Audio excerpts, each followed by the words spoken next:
It's about time the gavel's being used.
We will officially call this meeting to order. It's great to see everyone here tonight in the lovely town of Jonesborough.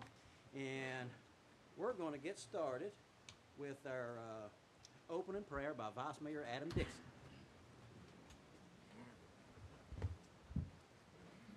Let us all pray. Dear God, we are grateful unto you. We have a reason to bless your name, and we appreciate you from whom all blessings flow. And God, as we see young life here and we see people of all ages gathered this evening, God, we realize your wonderful blessings, the health and the strength that you provide, the clarity that you provide, the energy that you provide, the joy that you provide. God, we are grateful people unto you. We're grateful for this community in which we live. We're grateful for this moment in time. And God, we ask that you give us vision, Lord God, to continue this journey while we still are about your business. God, we ask that you guide our deliberations. May everything be to your glory. Continue to bless this town and strengthen, God, the people that so willingly serve. God, these and other things we ask in your name. Jesus, we pray. Amen. Amen. Thank you, Adam. Ruth, who do you have leading the class tonight? Major Jamie A. Scruggs. Very good. Let's stand, place flag, attention, salute, pledge. Pledge allegiance to the flag of the United States of America and to the republic for which it stands, one nation, under God, indivisible, with liberty and justice for all. Thank you, Ruth. Thank you, Jamie. Hope this still works or not. All right, Madam Recorder, let's do roll call, please. Mayor Vest. Here. Alderman Causey. Here. Alderman Countermine. Here. Alderman Dixon. Here. Alderman Wolf. Present. All right, we're all present and accounted for. I'm going to stand up because Charlie's much better when I'm standing up than it is if I'm sitting down. He's going to probably throw this microphone on the ground. I just want to start by saying, I've accepted a position as Washington County's Administrator of Elections, and it's something that wasn't on my radar about a month ago. I was happy doing what I was doing, but during the interview process, one of the first questions I got asked is, why would I be interested in that position? And part of it was I said my life, I live in a funnel, and I'm at the top of the funnel right now with juggling so many different things. One, this young man right here.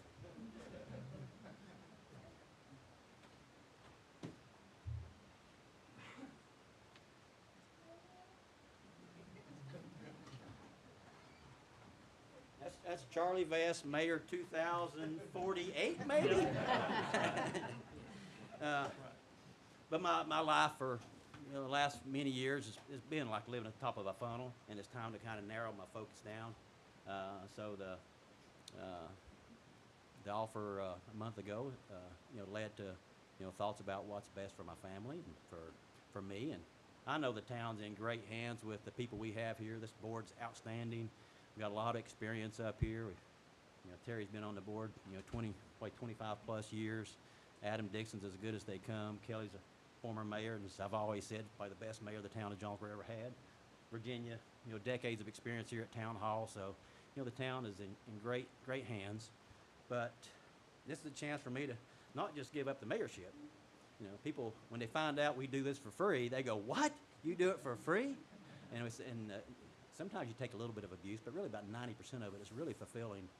And but now with leaving Providence Enterprises, where I've been for the last 9 years, and before that 20 years as regional vice president with Hibbett Sports, I spent a lot of time on the road, a lot of time away from family, and juggling that with this, you take a little time away from your family, and this opportunity is too good to pass up. It's good for my family, and I'm looking forward to changing seats and being out there.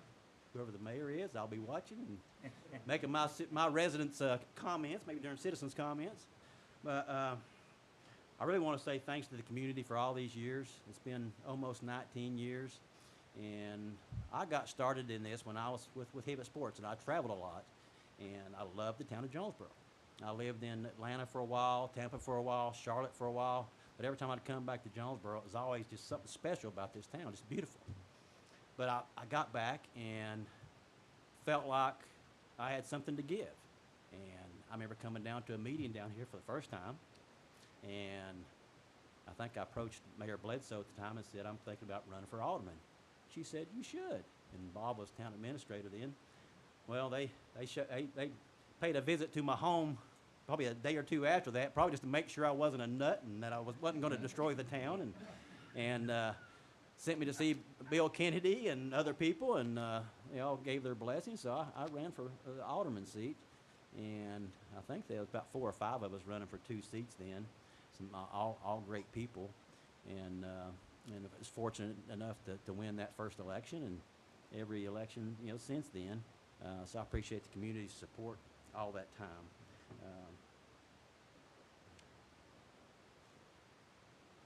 Probably one of the best things about me joining this board was really it made so many new friendships. Didn't know any of these guys before I got on the board, and all residents now that I know go to Music on the Square. People. Used to, when I would come back from Charlotte to visit and stuff, I'd run into people all the time. My kids were like, "How do you know them? How do you know them?" I'd always say, "They're from the ballpark," because I grew up here. I played baseball at President Ridge Park, David Crockett High School. Everybody I knew was from playing sports somewhere, or a coach or something of that nature. And so this position really allowed me to expand those friendships, and I'll never forget it.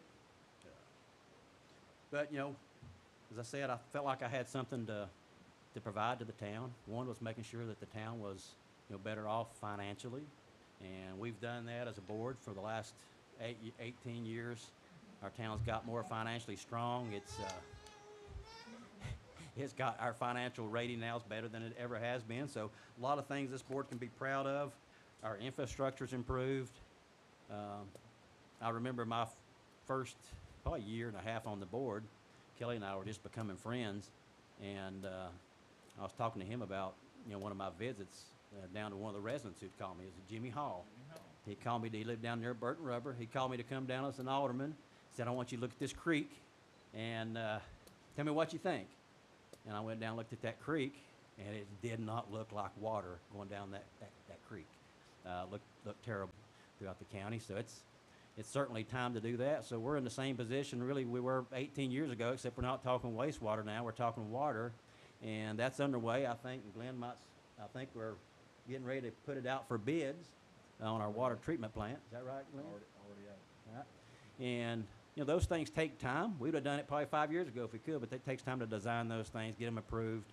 We're putting a new transmission line from this new treatment plant directly up to Persimmon Ridge, so we don't have, when we have a serious natural disaster like we had before with a large amount of water loss, we can pump more water straight to our tanks, and that'll prevent some of the outages that we had in the past. And when you take a transmission line from our wastewater plant all the way up here, you go across a lot of people's properties, and you got to get approval to go across those properties. So we spent a long time, getting that done. So I appreciate Kevin Brobeck kind of leading the way in the board, approving to pay to get those agreements signed. So as a board, we've done a lot of things over these past 18 years, and probably one of the proudest things I think we've done too is our average pay for our town employees now is roughly $51,000. And I bet you if you look back 15 years, it's probably 30,000 maybe. And even and we started that, I think, really because we wanted to see the ones on the lower scale, our grades 1 and 2, the guys that are in the streets, the women who are reading our meters. We wanted to make sure that they had a wage that they could support a family on. And it's taken a while because you can't just, in a small town, just go out and spend that money.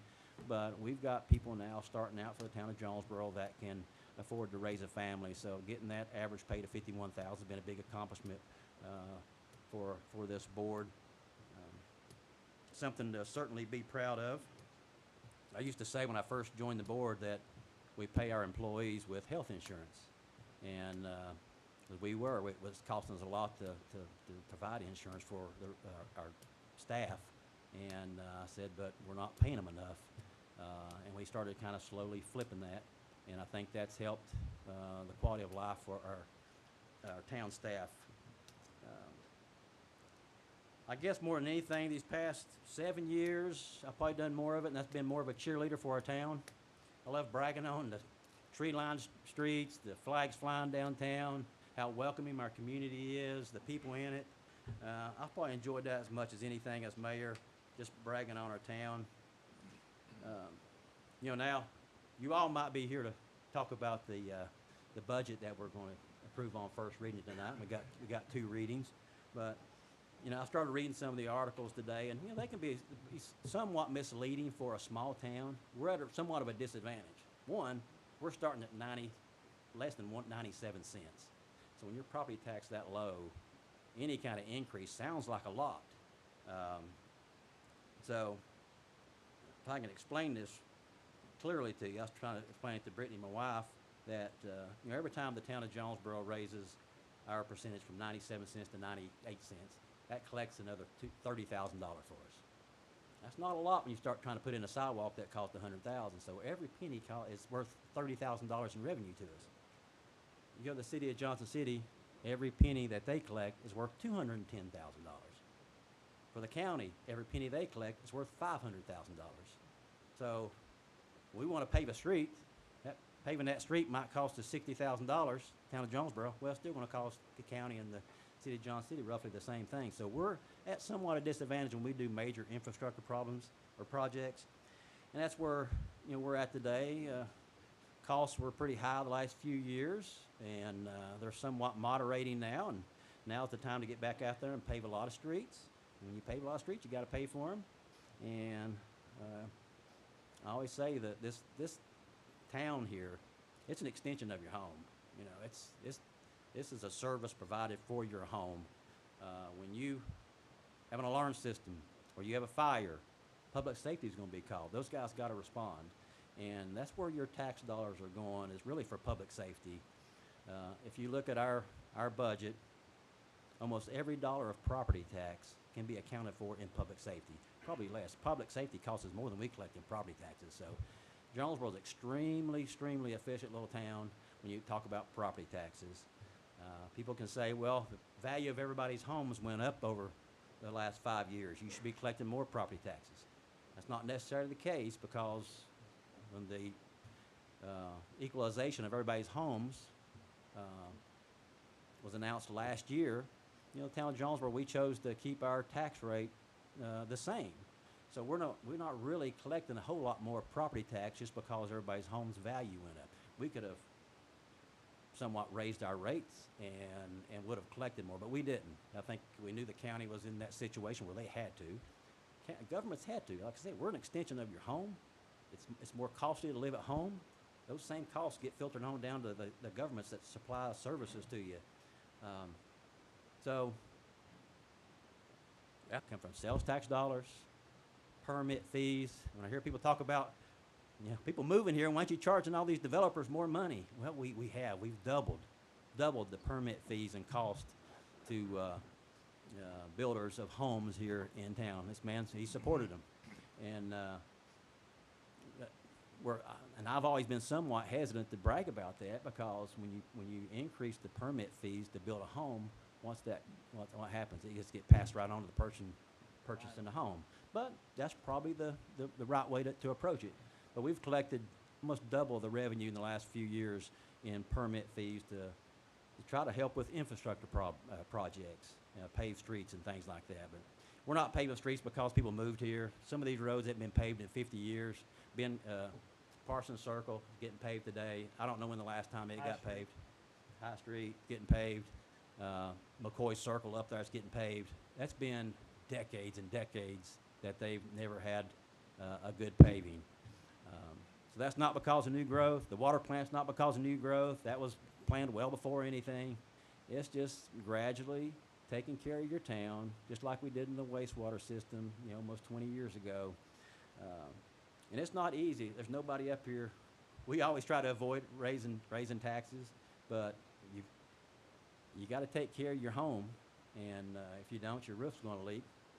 Same thing with your town. You got to take care of your town. You got to pave your streets. You got to keep your public safety strong.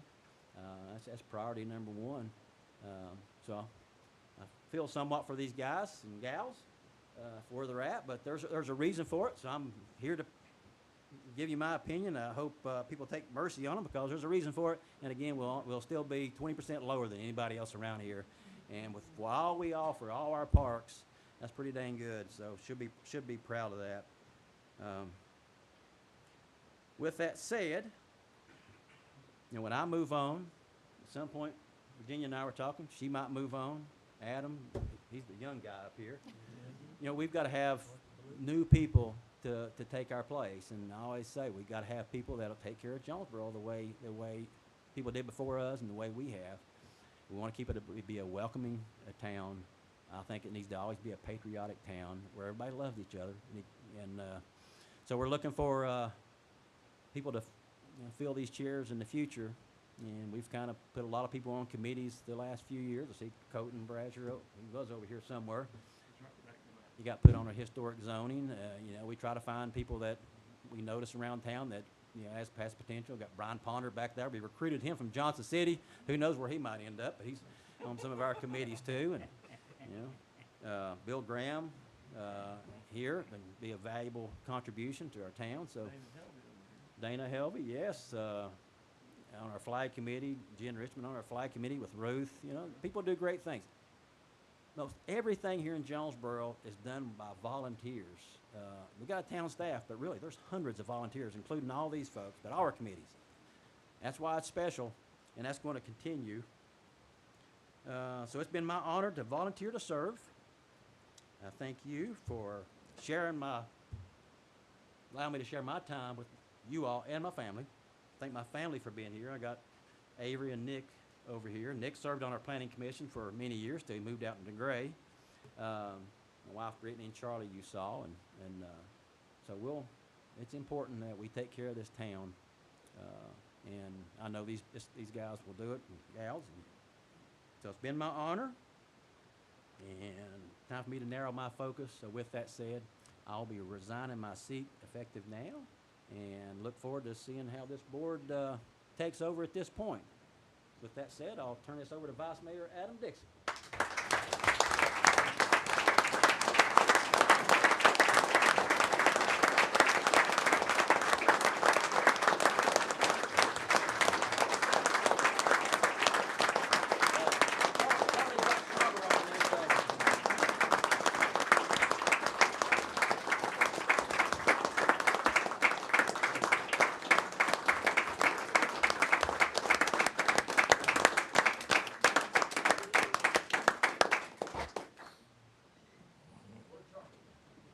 Call from a gentleman who's serving as mayor of Tennessee's oldest town at that time, and asked me to come back on the board. And I believe in my soul that he believed in me. And so we served, and then 2020 came around. In 2020, Alderman Countermine and I joined forces, and we ran and we won. 2024 comes around, we ran unopposed. It was a great moment. Think about service. Again, it's just something that is just, I guess, within my DNA. But timing is an issue. And I read somewhere that unto everything there is a season. And so for this particular moment in time in Tennessee's oldest town, based on what you just heard from Mayor Vest, we have some serious projects that will require leadership. We have some ambitious goals for Tennessee's oldest town, the storytelling capital of the world. And we need, again, an individual at the helm to guide. So I do believe that Kelly Wolf is the individual. I believe that in my soul. I'm sincere about that.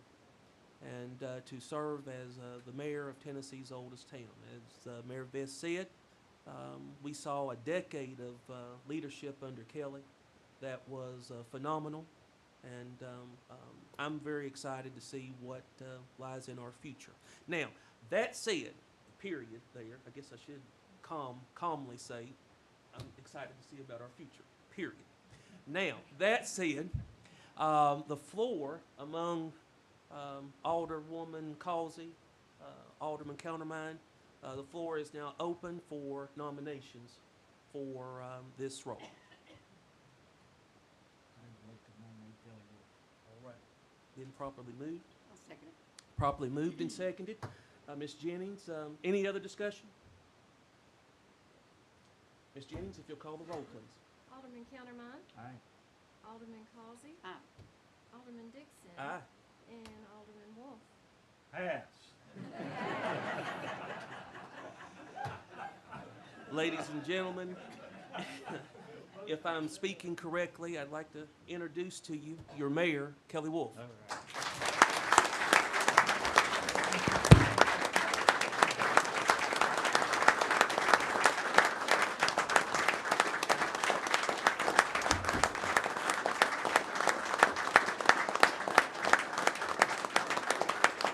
Thank you. Is there a judge in the house? Chancellor?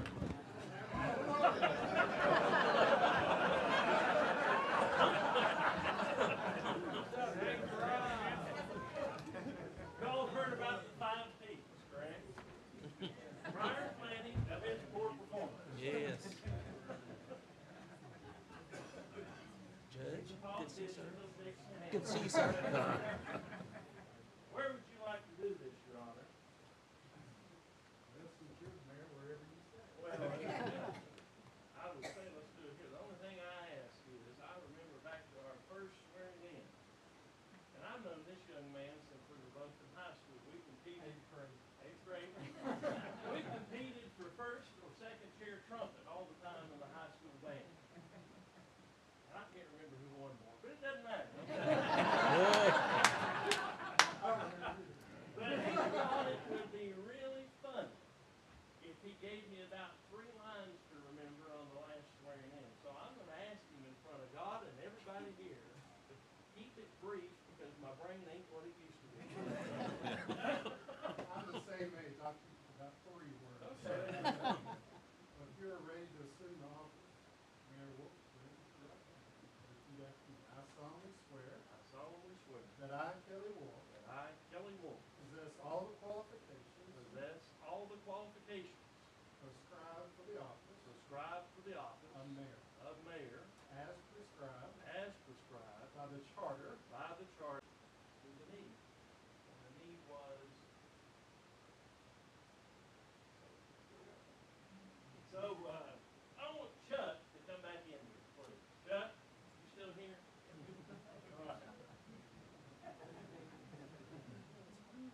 You know, I think when I left last time, I didn't hang around Chuck, so, that's Talking about property taxes. that's how you get stuck on committees. You know, I asked Chuck, and he is a bashful person. I think that's funny. I asked Chuck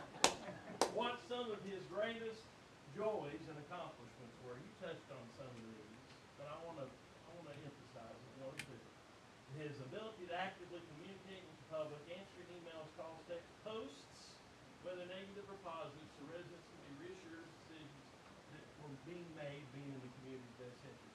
Chuck, you've been fantastic. I've told this man many times that he is a saint to put up with the stuff that he's put up with and gotten online back and forth with some of these folks. And what I see is a wholly unproductive exercise sometimes. But he relishes in it because he's going to keep going at it until they relent and say, okay, I guess I see your point. And that is amazing that you've got that ability. So what that portends, friends, is a great administrator of elections. He can know the right answer, and if someone's not happy, he can talk with them, they can have an engagement back and forth, and I think, Chuck, that skill set among your many others will serve you very well in that role. Chuck was at the forefront of building trust between our town board, the school board, and the county commission to help get the new Jonesborough school built. And friends, that was no small task. That was nothing short of a miracle, and I think he deserves a round of applause.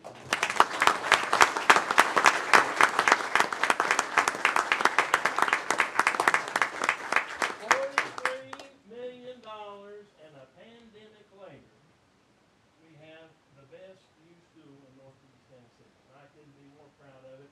We have several county commissioners here tonight, Chuck, and I know that they enjoyed working with you and enjoyed seeing that project come to fruition, and we're all very proud of it. Talked about the wastewater system, talked about the credit rating improving dramatically. You know, when Chuck ran, I told him his signs were way too wordy. Doing good. He still put on what he wanted to put on.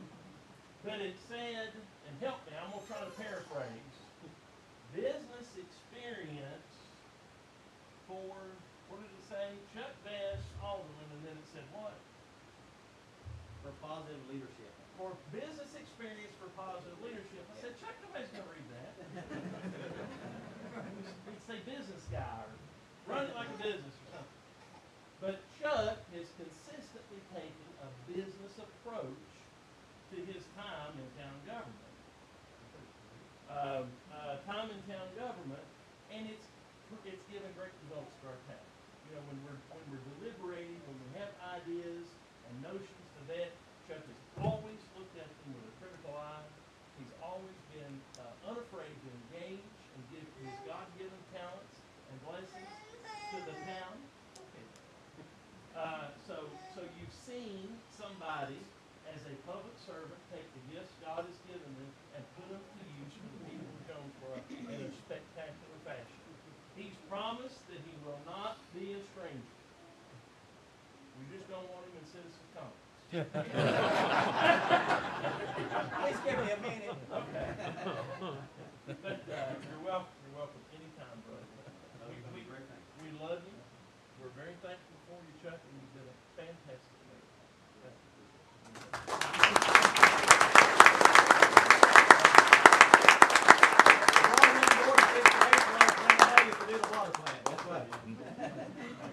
All right. This is going to be a different meeting of sorts. I think what we'll do at this point is take about a 5-minute recess. Okay? Then if you came here to see the spectacle is officially over. And you probably don't want to hang around and listen to the discussion about tax increase, especially if you county officials. So, give you PTSD flashbacks. But we'll take about a 5-minute break here, and if you want to ease out. Otherwise, we'll just all go and have a moment of hall. So let's take a. I gotta do this. Hang on. Let's take a 5-minute. There we go. Did he say county commissioners can leave?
Well, I just don't want to be unfriendly.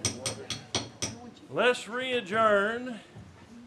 To quote, reconvene. What did I say? Re-adjourn? Hello, it's going to be a long night. To quote the late great Yogi Berra, it's deja vu all over again. So let's get started with it. All right, we got our minutes in front of us on the consent agenda. You've got the rest of your consent agenda here, Alderman. Are there anything that you would wish to, is there anything that you would wish to pull from this? Please note the town surplus that was in there. If you need good used Bobcat tires, there will be a fire sale at the town garage sale. So, anything else? If not, a motion would be in order regarding the consent agenda. We have a motion to approve by Alderman Dixon. Second by Alderman Countermine. Further discussion. Roll call, please, Madam Recorder. Alderman Dixon. Aye. Alderman Countermine. Aye. And Alderman Causey. That is approved. On to the financial report. Madam Recorder, how are you tonight? I'm great, Mayor. How are you? Delightful. Delightful. We haven't spoken in this role before, but I've watched your work from the other end of the dais, and I think you really do a great job. Well, I appreciate that, Mayor. Anything to note? You did not have a financial report this month due to budget preparations. Is there anything that we need to know about of pressing importance tonight, Janet? Well, I think things in the town financially are delightful. Okay. So, I don't have anything of concern to report tonight. I think things are moving along great. Okay. As soon as the budget is finalized, as far as approval goes. Yep. We will start closing the books for the year, and then we will have much to report. How is the computer system switchover that you've been working on going? Are you about to complete it? It could not be better. Good. From where I sit. Okay. Change is always a challenge for everyone because things look different. That I honestly, in my probably 3 decades of working with financial information, I have not seen anything go more smoothly. Yeah. And I'm sure that's a tribute to the system we picked, your staff, being able to adapt to it, and then I'd say the people of Jonesborough have above average intelligence. They've adapted more quickly. Everyone has done a wonderful job. That's great. Well, thank you for leading that. Janet, ladies and gentlemen, Miss Jennings, Janet familiarly, has led what some communities would pay hundreds and thousands or maybe even millions of dollars to do for our town, and that is undergo a complete system switchover for water and sewer billing. Does it include property tax too? Yes. Everything, every income that we have, there's been a user interface switchover, and so it can be aggravating. Change can be a little frustrating, but I think what I'm hearing you say is people have adapted by and large. I know we had some confusion the first little bit there. But she saved us a lot of money by doing this herself. And she had done this in Johnson City when they had their switchover many years ago. And did you do it anywhere else too? Or was it just on Johnson City? Okay. I didn't want to leave anything out. But I know you've had a lot of experience with this. So we're thankful, Janet, that the good Lord put you where he put you at the time he put you. I'm thankful to be here, and I'm thankful that you chose the software that you chose. Before you even chose it got here. Before I got That's here. right. That's right. And I was thrilled when I Good. found out who you went with. Good. It's a very smart Good. decision on your all's part. Well, thank you. All right, so no report. Anybody have any questions for Janet? All right, so let's move on to communications from the mayor. In your packet, Alderman, you've got a sheet. It was 2C, talking about meeting dates. Alderman Countermine won't be in town for the November 10th meeting, so Terry, what would work for you to change it? The week before or the week after? We the week before is when he's wanting to change it. So that would be November 10th's meeting would instead be, okay, the week before, and I'm supposed to be at the beach. Okay, well, Well, I don't have to be there. what about the So I think- 17th? Does that work? No, I will be out of town from the 9th to the 19th with my lovely bride. Okay, Celebrate. well, But really, you can go on, but well, I'm not offended if you well, don't. let's present that for further study. Translation, I'll have to ask my wife how firm that date is. She's in the audience. We don't have those discussions in public, Dana. I don't want you to see me hide under the table. I do have a conflict for August, though. I'll say that. I was planning on not being here next month, and I think I would like to be here next month now, just circumstances being what they are. Could we move our regular meeting next month from the 11th to the 18th? Would that work for you, Virginia? How about you guys? Adam? You said the 11th of August? So that's when it's supposed to be, so move it to the 18th. Got you, sir. Does that work for you? Yes, sir. Okay. Well, let's do that then. With no objections, could I have a motion to that regard, please? Moving August meeting from the 11th to the 18th, and that would be our regular monthly board. So moved. Alderman Countermine with that motion. Do we have a second? Second. Second from Alderman Causey. Further discussion. Roll call, Madam Recorder. Alderman Countermine. Aye. Alderman Causey. Aye. Alderman Dixon. Aye. And that motion is passed. It's different counting to 3 instead of 4, isn't it, Janet? I'm waiting on you to call that last name and realizing there isn't one. So there you go. Committee appointments. You've got a couple of committee appointments in front of you. I think Marcy Hawley, who I don't see here tonight, surprisingly, and Herman Jenkins to the Historic Zoning Commission, reappointment. Any discussion on those? A motion would be in order, Alderman. So moved. We have a motion from Alderman Causey. Do we have a second? I'll second that. We have a second from Alderman Dixon. Further discussion. Roll call, Madam Recorder. Alderman Causey. Aye. Alderman Dixon. Aye. Alderman Countermine. Aye. That too was approved as I waited on the fourth vote to be called. Let's move on with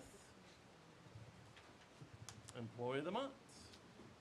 And I would like to ask Nick Bogle,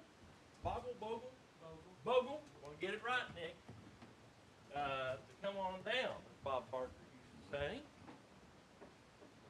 Half of you in here are old enough to know who Bob Parker is, so let's stand in the front out here. So one more time, Purdue can get the shot that he's looking for. I'm going to hand you that. Just hang on to it, if you would. The July, yes, you're going to be in the shot, sit right there. The July 25 Employee of the Month is a relatively new employee to the town, but one that has made a significant impact within the Park and Rec team. Nick Bogle has been with the town since May of '24 as our wetlands director. You know, I heard so many comments this year on how good wetlands are. You've done a fantastic job. You really have. Nick was nominated by 4 different individuals, his supervisor, 2 co-workers, and another department director because of the tremendous effort he's displayed to improve wetlands and to be a great supporter of the Park and Rec team. Indeed, his work has not gone unnoticed. Allow me to share some of the items listed in nominations. His creative programming is driving great attendance and allows for a longer season. The wetlands attendance is up, good job, and the park has made a profit for the first time in many years. You know, and that's got a history. But, yeah, let's give him a round of applause. For the longest time, wetlands did not make a profit. Then we had some good years. Then you had to replace the roads, the pool liner, pave the parking lot, all those good things that count against your business model. So way to get it back there. Nick and the Park and Rec staff did an excellent job with the presentation of wetlands at the employees picnic, updated the painting, plants, and umbrellas, and made everything look good. Attention to detail is what makes Jonesborough a special place to work and live, and Nick is playing a crucial role in helping Jonesborough shine. He's making a difference. He's shown his willingness and desire to join with us in all of our programs and projects. He has a true passion for ensuring our participants have the best time possible, which is a positive reflection on the town's staff. As a former director myself, I can attest to the kind of dedication one must have to operate Wetlands Water Park while handling all the issues, pitfalls, unforeseen circumstances, stopped up toilets the season can bring. Nick not only has handled these, but has excelled in the position. The fresh look of the park, as well as it has updated operations, is all because of Nick's vision and hard work. He truly embodies what it means to be an employee of the town of Jonesborough. He's taken the role also of taking on the role of Jonesborough's flag football league, coaching 2 divisions and working on multiple Saturdays. When one team needed a coach, Nick stepped in. How old were the kids? 7 to 12. That's awesome. So, bigger kids, some of them, yeah. He performs his duties with a smile and calm attitude. Nick does not cut corners. He fulfills his duties, going above and beyond, and is never hesitant to lend a helping hand. He is infectiously positive in everything that he does. That is probably one of the best things that anybody can say about you. So, Nick, it is our pleasure to award you the Employee of the Month. And who wrote that? Because it wasn't tribute. Was that the Park and Rec Director, Chris? Who wrote that? Most of that sounds like it came from the season. Okay, for Mary St. All right, Mary Region. Let's shake hands.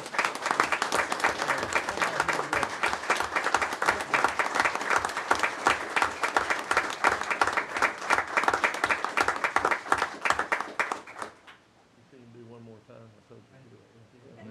Would you like to say anything, Nick? No. I'd like to thank my fellow coworker, Matt Townsend. He's been in my shoes before, so he offers a lot of advice. And of course, Chris's experience in management is passing on his knowledge.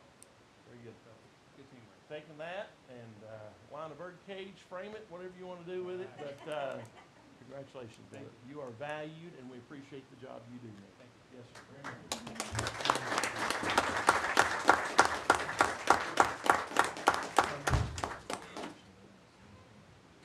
All right.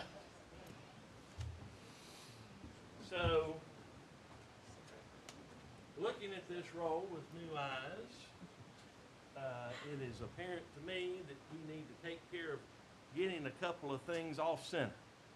One of the things that we need to take care of tonight is we need to ask that someone, I've talked to Craig Ford about this already, someone map out a plan and a strategy to do something to help get our trees around town tamed. We've got your standard road height, the allowable clearance for trees is 14 feet. And there are a lot of places in the town of Jonesborough where the trees are a lot lower than 14 feet. And if you've got a big truck, an RV, or you stand up really tall and stand on the roof of your car going down the road, you're going to get hit with a tree, and that would not be a good thing. So I think that what we need to do, gentlemen, ladies, is ask publicly Park and Rec and Streets, I don't see Steve here tonight, to undertake in their respective areas a tree trimming operation. Craig, of course, your jurisdiction is Streets. That is something that needs to be maintained year-round, just like you would trim the right-of-ways, like you would remove snow, like you would patch potholes. So, Craig, is that something that can be on our radar now, and we can start with arterial routes, collector streets, and then work our way down from there, please? And Chris, downtown, there are trees touching historic buildings downtown. A lot of them, actually. Somebody I know, might be myself, might have trimmed one in front of the new Jackson's Prime restaurant because it was all over the building. as we were trying to renovate that project. So let's be diligent, look at that, and I know you've got seasonal activities that you're gonna be wrapping up here. We don't want trees scalped. It's not what we're asking. We're not looking for what used to happen when they came through with the mower arm and butchered it. That's not what it is. Think of it as a bonsai, just a really big one. And prune it gently, make it look natural, keep the shape to it, but get them off the buildings, please. And Craig, you've got a little more latitude. I don't think you ought to scalp them, but you know, get them out of the zone where a car is driving, please. The other thing, and we won't have to vote on anything about that, but just wanted to bring that to your attention. The other thing tonight, since I've been back on the board, I've noticed that we have not had any employee evaluations going on. We have hired last year a wonderful HR director in Michelle Shelton Stewart. She is here tonight with the tan from her last trip still intact. And I'll just say that because she travels a little bit, and I'm proud of her for doing that. But Michelle, I asked Michelle if she could come equipped tonight with some potential forms for us. What we have done historically as a town is we've had supervisors evaluate staff, and that's part of an annual review, and that goes into decisions such as pay and promotion, and it's not a foreign concept to anybody if you've ever been in any kind of structured business. And then, of course, the town administrator would be doing reviews of the supervisors every year, which, of course, would go into factor into pay and promotions. And then us as a board, we only have one employee, and that is the esteemed Mr. Rosenoff at the other end of the table down here in his lovely blue shirt. And so we are going to be working with Michelle to do, at least the first since you've been here, employee evaluation, Mr. Rosenoff, which I expect to be wonderful, but it needs to be done. Did you bring those forms with you, Michelle? Yes, sir. Okay. So, Alderman, I would ask that you study these forms. Are they self-explanatory? Okay.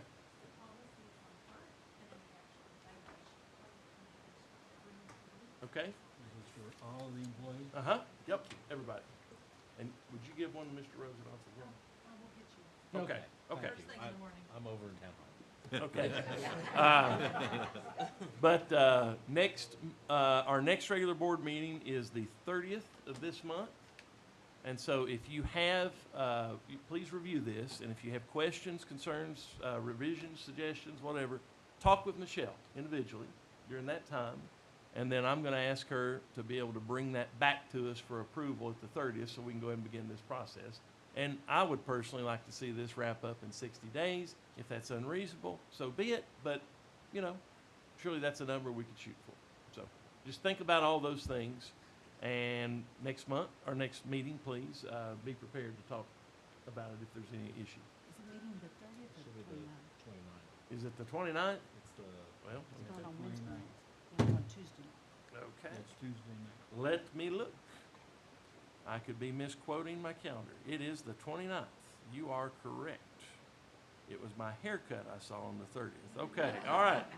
To the 29th. So there we go. Thank you. The 29th, Michelle. Thank you. Sorry about that, and thank you for catching that. Very much. Thank you. All right. That's all I've got. Do we have a sheet on the podium tonight, Craig? Could you grab that for us, somebody?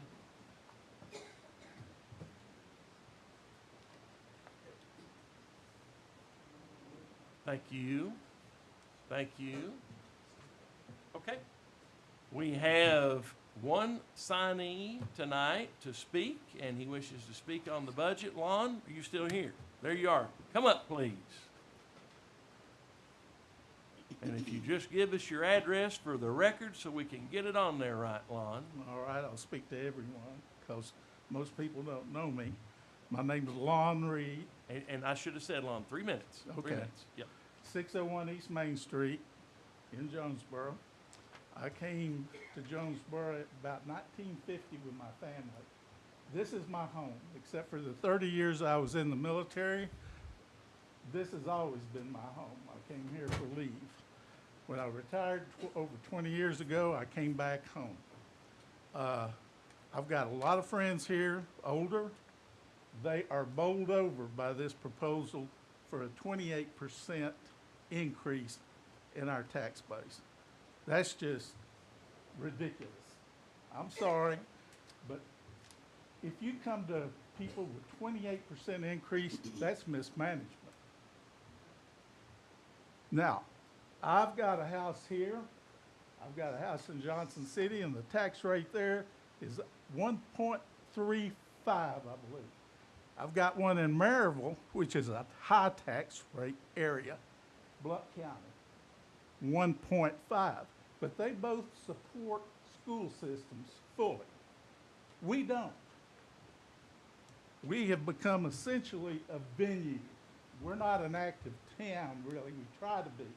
But we are a venue. We spend too much effort, too much money taking care of tourists and newcomers. People who are moving in here should be funding these improvements, not the older people that I grew up with that are really stressed about last year's reappraisal that we got. They were really hurt by that, and they're on fixed incomes. I can afford it, they can't. And I hear from it from my friends on fixed income for the past year. This is going to hurt us. And I would say this, anybody who voted for a 28% increase should resign. It's not right, and it's cruel to our people. That's all I have. Thank you. Thank you, Lon. All right, Alderman, any communications tonight? I'd like to say that the Jonesborough days was outstanding. Once again, they did a great job. Yep, I believe that's accurate. Adam, anything? Outstanding weekend. Jonesborough Days was an outstanding weekend. Virginia? You good?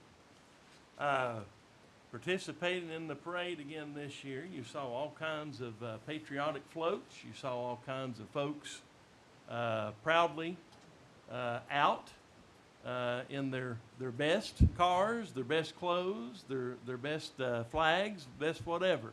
It was yet again a wonderful expression of the country and of our community and the love that we have for independence.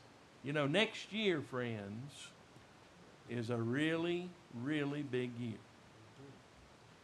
And I've been reflecting, you know, like all of you, maybe not Terry, but Adam and Virginia and I sure were here for the 200th anniversary of the signing.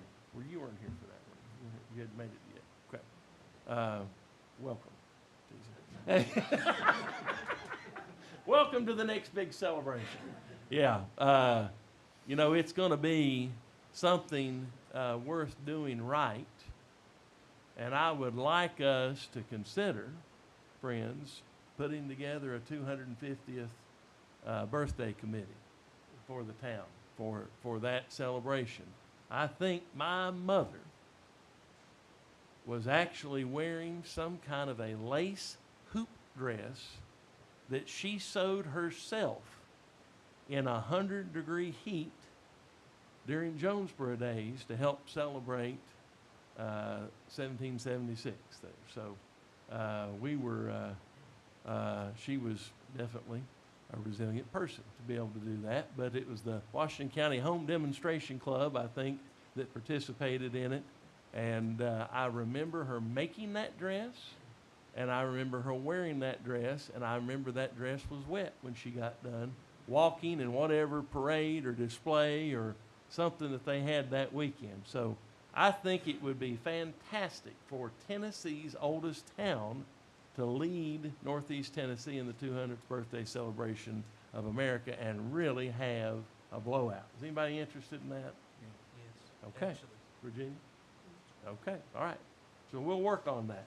Janet may have some great ideas about how we can pay for that, but we'll, Thank you. yeah, sorry. We'll be working on that. All right, let's move on to old business. Discussion and possible action. Oh, Jim Wheeler, I apologize. Did not mean to slight you. I'm rusty. That's fine, Mayor. I do need to meet with you on executive session, but it could, you've got a lot of folks here tonight. If you would prefer, we could do it on the 29th. Let's do it on the 29th. Yeah, We'll do that. be a long night. Yes, Thank sir. you. All right. Old business, 6A, discussion possible action concerning the First Avenue dumpster. And you've got that agenda presentation in front of you. Craig,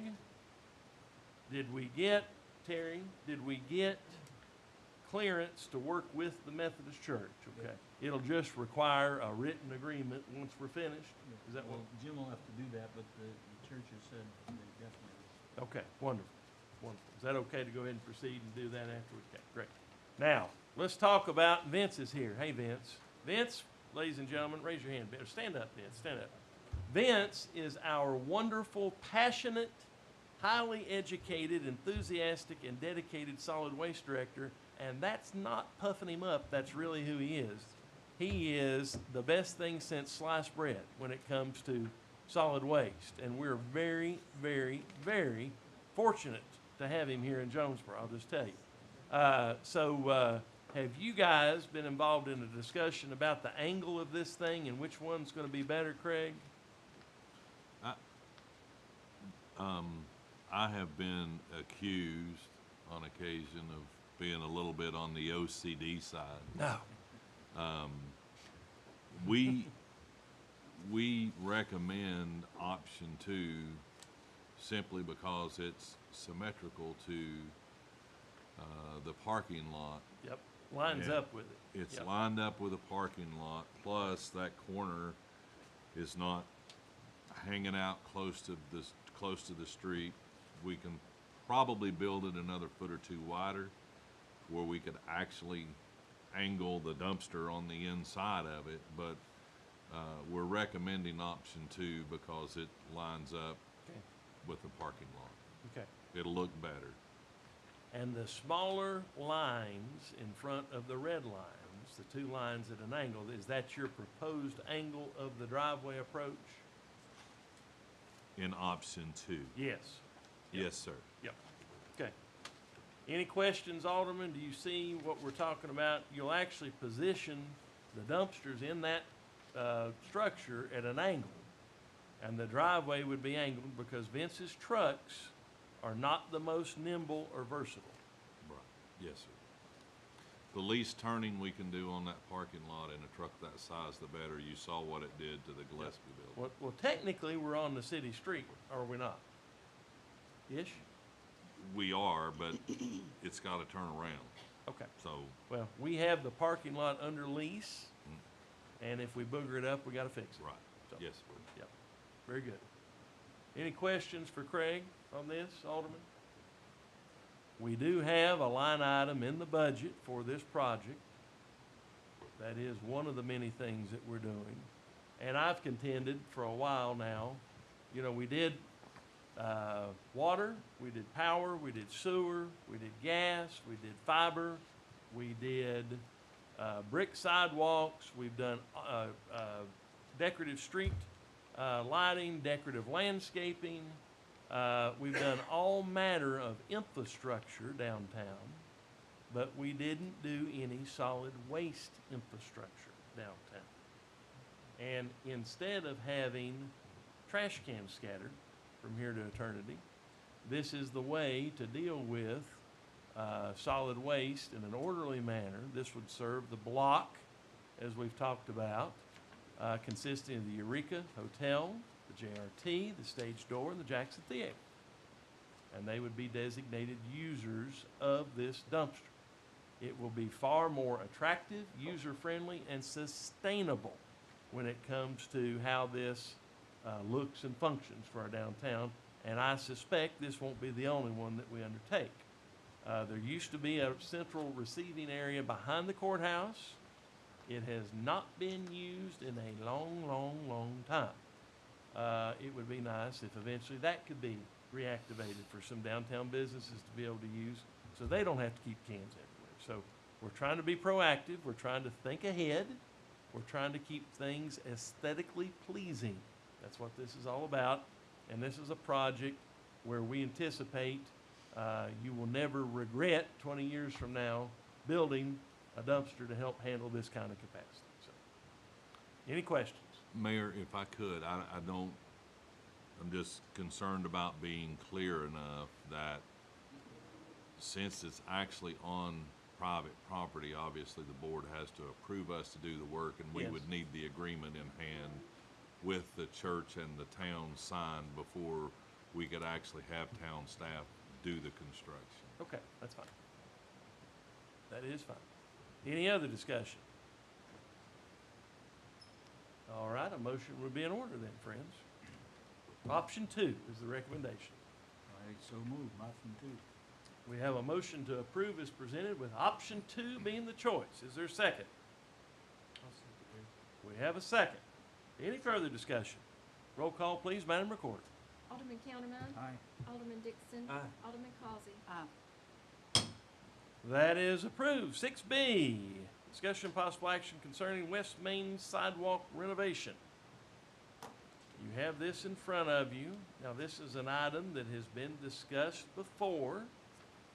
I think that the first notion of dropping the walk to the street level has been negated because of concerns about parking and what that would do to limit parking in that block of West Main Street. At this point, we are talking about using the existing plane, the existing grade of the sidewalk, pouring an additional concrete wall along West Main. When you can look under your sidewalk and see dirt and or giant holes, it's never a good thing. And that walk, I think, has been there 100 years, the way it looks, the way it's poured, and the way the aggregate looks in it. So you're going to be doing a cap on the outside of that wall. It will be raised enough to where we can then come in with our brick and sand, like we've done in other walks. We will blend, and that's downtown, we will blend this walk back up Washington enough to where you don't create an obstacle or a trip hazard. So we will deliberately blend this walk into what's on Washington, and then we will artistically eliminate with a hammer the couple of steps on the walkway as it descends Main Street down towards 2nd, and then we will tie in a same type manner this walk with the brick on it to the steps there as they come out of Academy Hill, the ones that are used, and then the others on down that are killed off. I don't know, are you planning on trying to tie into those or not, or are we just gonna ignore those? Okay. Got a house with a driveway at 300 West Main. Those folks are no longer here. And steps down there to tie into as well. We're talking about elevating the walk down at 2nd Avenue to eliminate walking in the mud puddle when it really rains. And then we're talking about making sure that the water runs to the storm drain at the end down there at 2nd Avenue as well. So did I capture pretty much the essence of that? You did great, Mayor. Thanks, Dad. I appreciate that. That is the best, the latest, and I think the final suggestion for the walk in front of Academy Hill. This would be making this walk up to the standard that the others downtown are, minus a granite curb. It would not have a granite curb. It would have a concrete lip from the wall that would be poured down to the street. So, And I think we did discuss, Mayor, putting the gray dye in the Yep. concrete, Okay. so it would cure okay. similar in color to Well, the Let's granite. look at that, because the problem is it's going to be the whole wall that color, not just a little small piece. So let's talk about that before we Sure. get into it. It's been gray forever. It can still be gray, but it'll have brick on it now. So, all right. Any other discussion? And again, this item is funded in this year's budget too, as one of the multiple small improvements that we're seeking to undertake. If there is no other discussion, then a motion would be in order, Alderman. We have a motion from Alderman Causey. Do we have a second? Alderman Countermine with a second. Further discussion? Roll call, please, Madam Recorder. Alderman Causey. Aye. Alderman Countermine. Alderman Dixon. It is approved. All right. Now, if you're here from Academy Hill There are. and you have other things you would like to do, you won't hurt our feelings if you leave. You are welcome to stay, but I don't want you to feel encumbered. So, okay, stay if you want. Just gonna tell you. So, all right, you stay. Thank you, Miss Shannon. All right, let's move on. New business. 7A, discussion possible action concerning downtown improvement grant for the International Storytelling Deck repair. And you read the write-up here. Persistence pays off. We didn't get any bids the first time. We came back and got bids the second time. We own, ladies and gentlemen, the International Storytelling Center building. There was a period of time back when I was doing this job before that storytelling found itself in a pretty bad spot. And a lot of other people did too around that time. And we ended up purchasing that building and have leased that building back to storytelling for a very reasonable rate. Linda Harris is here, the chairman of the board for the Storytelling Center. Have leased that building back to them at a very reasonable rate since that time. It's been a good partnership, but the building is getting old. And so we have some needed repairs that we have to do to this building. One of them is the outside porch, the large patio, the deck off the back that faces Main Street. It was repaired some time ago, and when it was being repaired, there was some wood wedging used under that decking to level the decking. Well, what happens to wood over time if it's exposed to water? R-O-T. It's rotted. So we're now going to replace this, I'm assuming using the same decking, correct? Yes, sir. So we're going to remove the decking, fix the wedges, put the decking back down. And that is what this particular item is all about tonight, is getting the Storytelling Center back porch, the patio area back there, not patio, back porch, back up to snuff.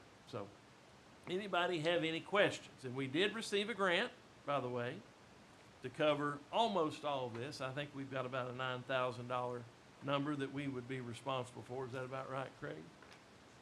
Yes, sir. Ish. It's in the write-up. But it is certainly of great value to us to have that repaired. So you have the bid here from Andrews and Huskins, $45,360 in front of you. And the gentleman that won the bid actually was on the crew that helped build that building when it was built originally. And he said he takes great pride in knowing that he participated in that project originally and that he has a certain degree of ownership in making sure that the building is well maintained. So we're very happy that he not only gave us a great bid, but that he'll be there to help his stewardship of the storytelling building. If no further discussion is needed, then a motion would be in order. We have a motion to approve by Alderman Dixon. Do we have a second? Second from Alderman Countermine. Further discussion. Roll call, please, Madam Recorder. Alderman Dixon. Aye. Alderman Countermine. Alderman Causey. That too is approved. 7B is discussion possible action concerning the Thomason annexation request. This is off of Shell Road. Glenn, is there anything you need to add to this, or is it all fairly self-explanatory? Self-explanatory, but the Planning Commission did approve the annexation to the Okay. board on June 17th. Okay. This will be for first reading. Okay, first reading of an annexation. Any discussion? A motion would be in order, Alderman. Alderman Causey with that motion. Is that a second? Yes, sir. Thank you, Adam. Second from Alderman Dixon. Further discussion. Roll call, please, Madam Recorder. Alderman Causey. Alderman Dixon. Aye. Alderman Countermine. That too approved. 7C, Tree and Townscape Code Amendment. You have it in front of you. Reducing the number of members to 9 from 12 on the Tree and Townscape, from 13, to 9 on the Tree and Townscape Board. I think it's been hard to get a quorum with that many members. Any discussion? Because this is first reading, so we'll come back to you if you see anything you need to change. A motion would be in order, Alderman. Move to approve. I have a motion to approve from Alderman Countermine. Do we have a second? Second, Mayor. Second from Alderman Dixon. Any further discussion? Roll call, please, Madam Recorder. Alderman Countermine. Aye. Alderman Dixon. Aye. Alderman Halsey. 7D, discussion and possible action concerning building valuation data table and plan review fees. You have a write-up from Glenn, I'm assuming. Is that from you, Glenn? Yes, with the help Okay. of, yeah. And from Kevin, too. in Kevin there. and- Yep. That explains the need for this. You've got in red in the code the change. I told Kevin today when we were talking about it, I appreciated his sensitivity to not killing a gnat with a shotgun. He didn't come in here and talk about the need to see bids or to go to great lengths to make everybody's life miserable if you had a disagreement on money. He came up with a solution, which was there's a valuation table present in the building valuation data part of the International Building Code. And so he's saying we'll just simply use that to come up with a valuation if there's ever a dispute in terms of what a project is worth. That's all that's about. So, any discussion about that? If not, a motion would be in order, Alderman. First reading.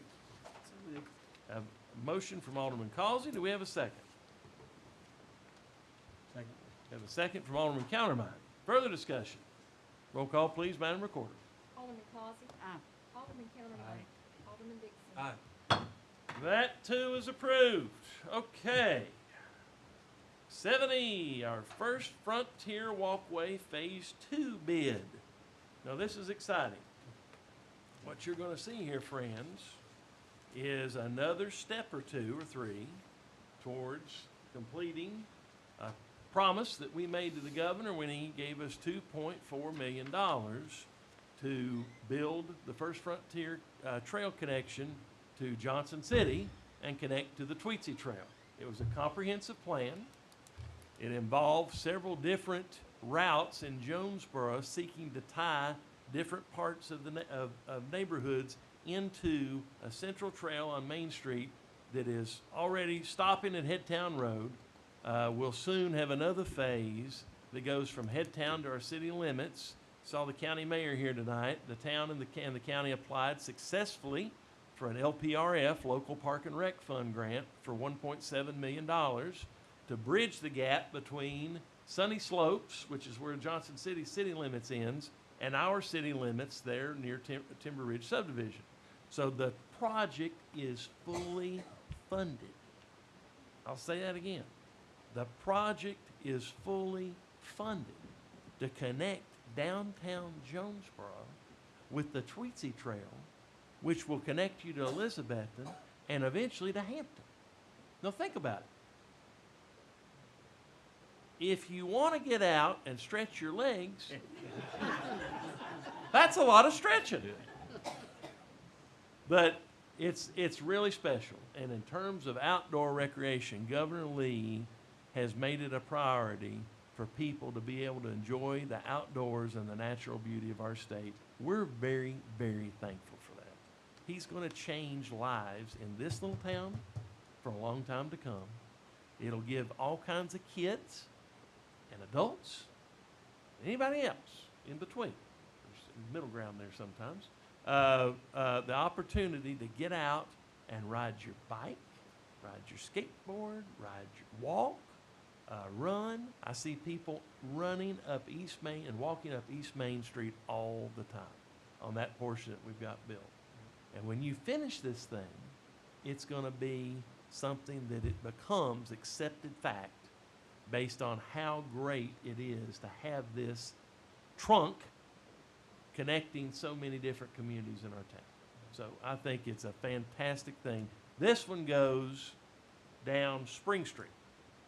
So we're going to be taking the first little bit of Spring Street right there at the Old Town Hall, and you will no longer encounter someone coming out right there attempting to play Frogger as they cross the road with their car across 2 other or 3 other points of conflict with cars.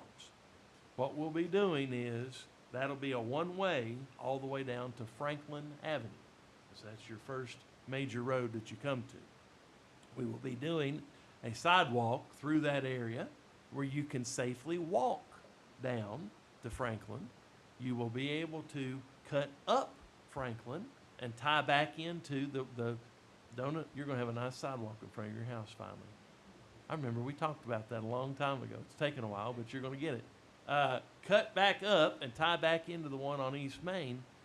What you look for in these things, we've learned, is you look for loops. People want to do loops. They don't want to have to turn around and look at the same thing they've already seen, only in reverse, coming back home. So we're going to do loops. We're going to look for loops. We've got more loops to do. But this one incorporates a division of Main Street right in front of the Baptist Church and Darrell Fowler's house, and he was here tonight. Then a one-way only on Spring all the way down to Franklin in conjunction with a sidewalk. So really exciting stuff. The same gentleman won this bid that did the East Main Street sidewalk work, Brandon Ramsey. He did a very good job. And you can't accuse him of having any moss growing anywhere near him because he is the fastest human being I've ever seen in doing sidewalks, I'll just tell you. So you've got it in front of you here. Precision Concrete Finishing, $205,373.60, paid for by our friends at the state of Tennessee. Do we have any further discussion? Move to approve. We have a motion to approve by Alderman Countermine. Do we have a second? I'll second. Alderman Dixon with a second, and you want to say something? I appreciate it, Mayor. I just want to say I appreciate the vision to move on this project, and I'm also very grateful to see the inclusion of Depot Street. Yes, sir. We'll be able to I left identify- that off, and I apologize, Adam. We are doing a section on 2nd Avenue coming from the W.C. Rowe Park out to the Depot Street Park. And that reminds me of something. Craig, is there a way to get Brandon to work on the section of 2nd Avenue from Main to the railroad? That sidewalk is in pretty poor shape. Is there a way to include that in this project? I would think we could if we went back to concrete. Yes. If we put it back in concrete, Yep. I can discuss that with him. Okay. You were talking about not letting the moss grow under his feet. Well, he wanted to meet today to go over the project at the McKinney Center, and he shows up with all of his equipment because he wants to start first thing in the morning. Well, okay, that's good. That's Yeah. the guy you want. That's the guy you want. Yeah. Just saying. So I can discuss that with Well, him. I would like to amend, if I could, please, guys, your motion to include a pro rata price. In other words, if he'll do it for the same price per foot that he's doing the rest of this, go ahead and get him to do second from Main to the railroad track, please, as part of that, because it's desperately needed. Would you guys agree to that amendment? Okay, so moved and Thank you, amended, sir. so amended. Thank you. Absolutely, Yes. absolutely. All right, you have an amended motion, including the bid as presented, plus from 2nd Avenue from Main to the railroad track of refurbing the existing sidewalk. Is there any question about this? Roll call, please, Madam Recorder. Alderman Countermine. Aye. Alderman Dixon. Aye. Alderman Collins. That is approved. Thank you all. Let's go on to item, looking here, F, 7F, discussion of possible action concerning approval of special event request for the International Storytelling Festival. And of course, we look forward to that great event every year. You have a 2-part recommendation there, Alderman. Be sure and read those. I'm sure you have. Any questions? I think we have representatives from ISC here tonight. Hearing none, do you have a motion? I have a motion to approve from Alderman Countermine. Do we have a second? Second, Mayor. Alderman Dixon with a second. Further discussion? Roll call, please, Madam Recorder.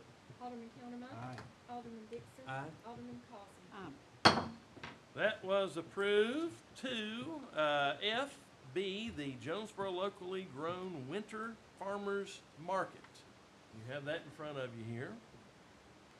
You have a recommendation in front of you, the dates, starting in November, running through April. And we certainly love to see people braving the cold to buy fresh produce. That is an awesome thing and an awesome support of our local farmers, too, at the same time. Any discussion? If not, a motion would be in order. We have Alderman Causey with a motion to approve. Adam, I'll give you the second. How's that? Very good. Further discussion? Roll call, please. Madam Recorder. Alderman Causey. Alderman Dixon. Aye. Alderman Counterman. That too was approved. 7F, discussion of possible action concerning approval of the Pioneer Run, 5K Glow Run, August 23rd. If you're glowing or you're aspiring to glow, this would be your time to run down Main Street. Any discussion? If not, a motion would be in order. Move to approve, Mayor. Motion to approve by Alderman Dixon. Do we have a second? Second. Second from Alderman Causey. Further discussion? Roll call, please, Madam Recorder. Alderman Dixon. Aye. Alderman Causey. Alderman Counterman. That too was approved. 7G, discussion and possible action concerning approval of a resolution for a flock safety camera system.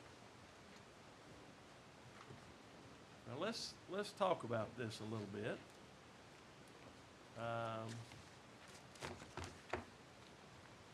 When, Craig, did this get brought to us originally? Do you remember? The 24-25 budget year, actually, So last year. yes. Okay. And we have had some major hurdles and hoops to go through. We're basically the only law enforcement agency in the Washington County area that does not have these cameras, and they're an awesome tool in as much as if you have wanted persons, stolen vehicles, license plates, sex offenders, that kind of thing, it will actually notify you when they cross that camera into police dispatch. Wow. So Johnson City and Washington County are both using this system And ETSU, at ETSU. public Wow. safety. You know, you can't go to Walmart or Lowe's or pretty much anywhere and not be on camera. And, you know, there are concerns for privacy. There are concerns for the surveillance state, so to speak. But you also have concerns for public safety. Absolutely.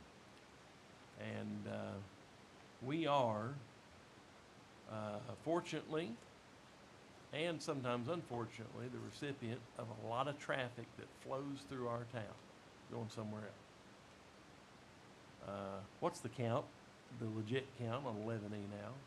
The last count I saw, Mayor, was around 35,000 per day. I'm sure that number has increased dramatically. Yeah, that's a lot of cars. Yes. That's a lot of cars. And I think about, you know, you see folks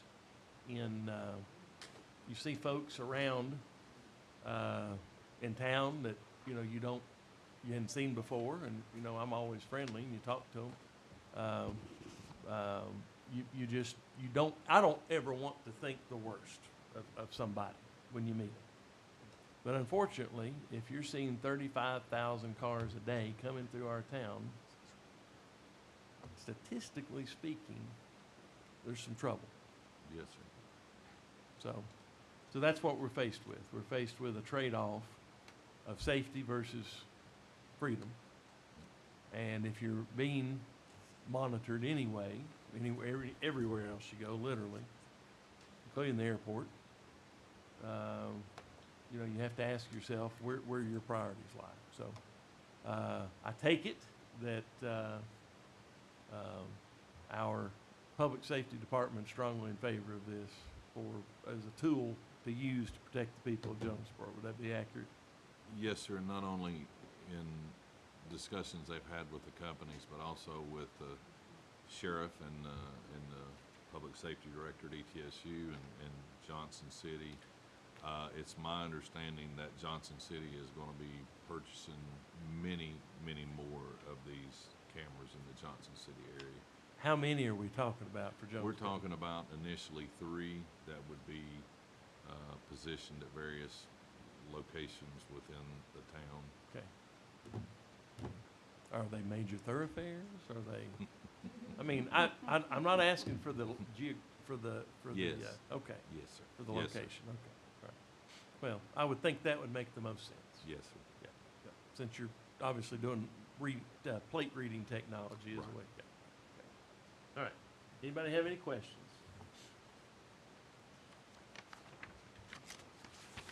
It's one of those gray areas for me, but I see the greater good. Yeah, we have a motion to approve from Alderman Countermine. Do we have a second? Second from Alderman Causey. Any further discussion? Roll call, please, Madam Recorder. Alderman Countermine. Aye. Alderman Causey.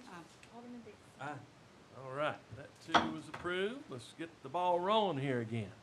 Discussion, 7H, discussion and possible action concerning approval of street paving list for fiscal year 2026. I do want to say, we've got a big list, okay?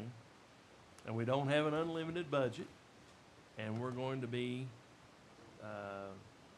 having to borrow monies and repay them in a timely manner in order to do this kind of in a bulk. We have some great friends at the Washington County Highway Department who will cooperate with us to do this in a manner in which we will be able to stretch our dollar further than you could ever imagine stretching it had we not had this arrangement with them. So we're very, very thankful. They were working today on Parsons Circle and Skyline Drive. And that is part of our eventual connector road from Boones Creek Road up to the new school through the Sloniker property. We already own the property. So we've got a part of the connector road in place at the school that was done when we built it.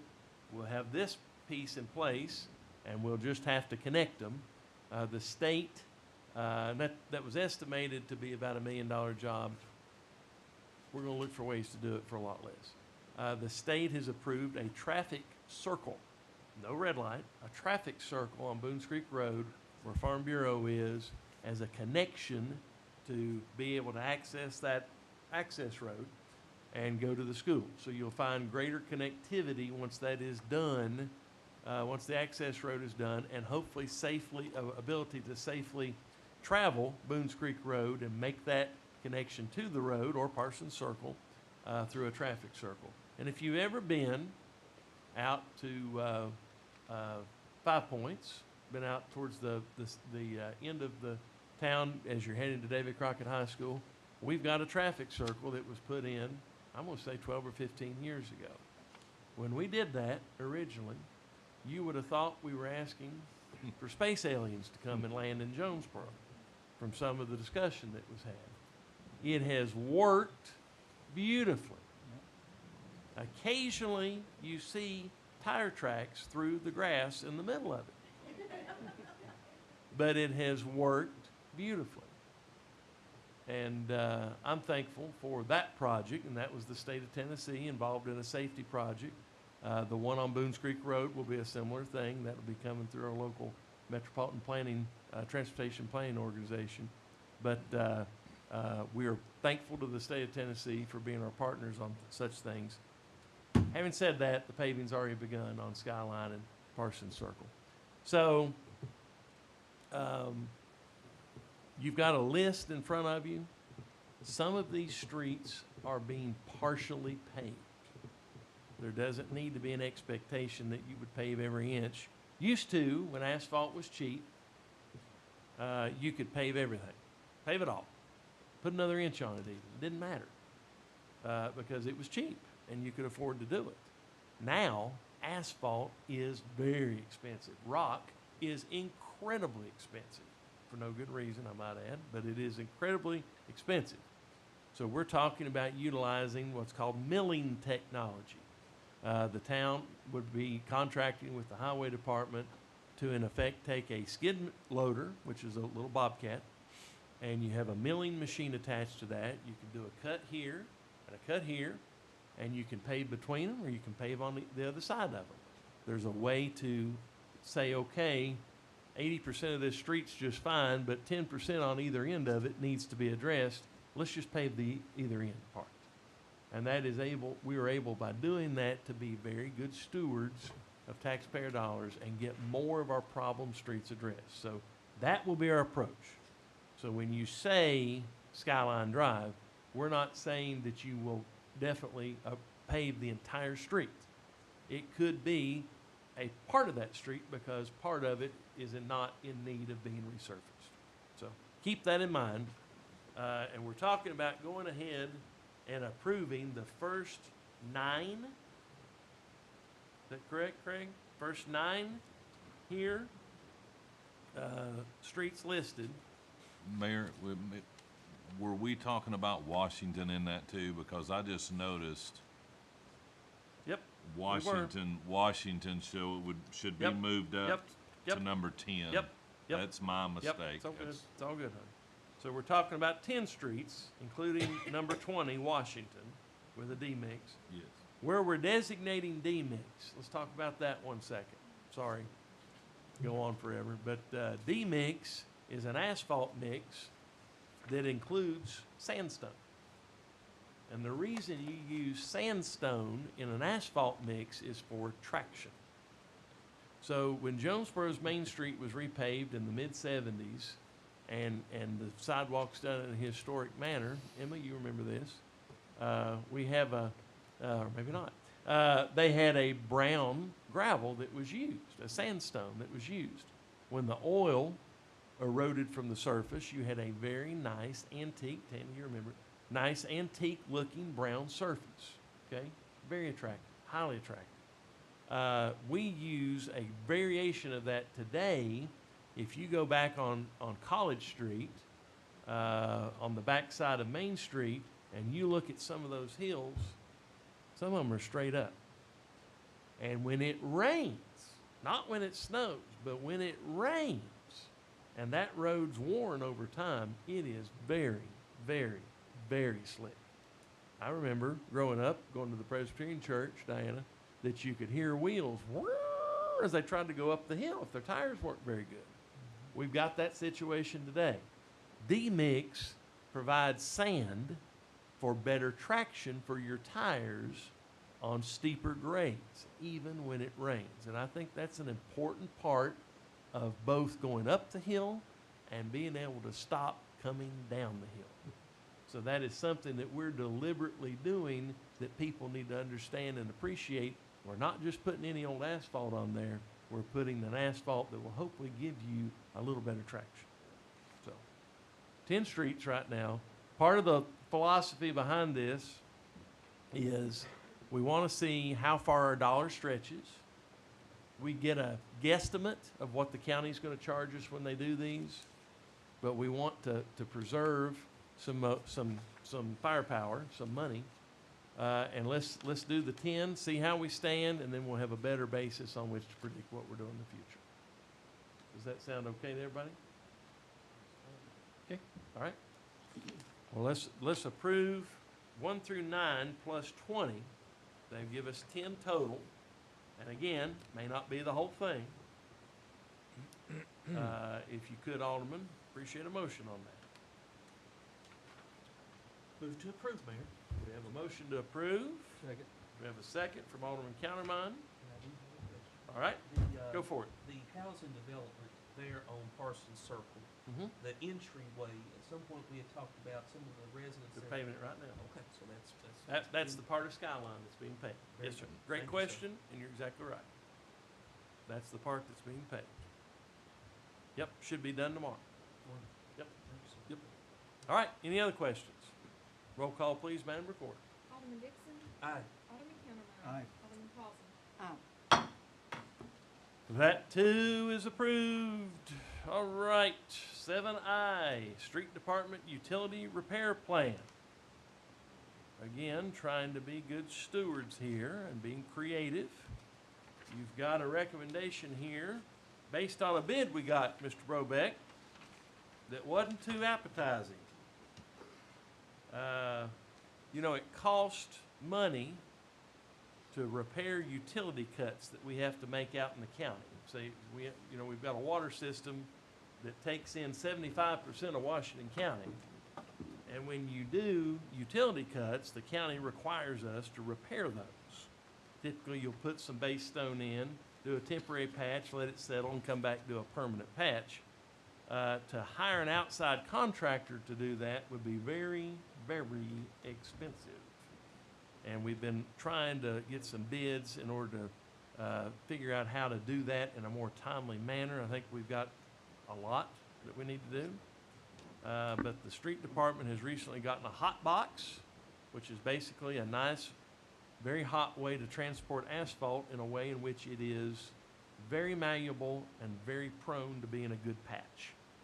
As long as you don't do it when it's 10 degrees, you probably could, but you probably wouldn't want to, you should have a good result. So the street department and the utilities division are working out a deal on that. Have you guys worked all that out to your? I met with Steve Prisman again this morning, the street department director, and what I had requested he do is to put together an actual fee schedule. Okay. And he is hoping to have that done by the end of this week, but certainly we were hoping to have it by the next BMA meeting for approval. Okay.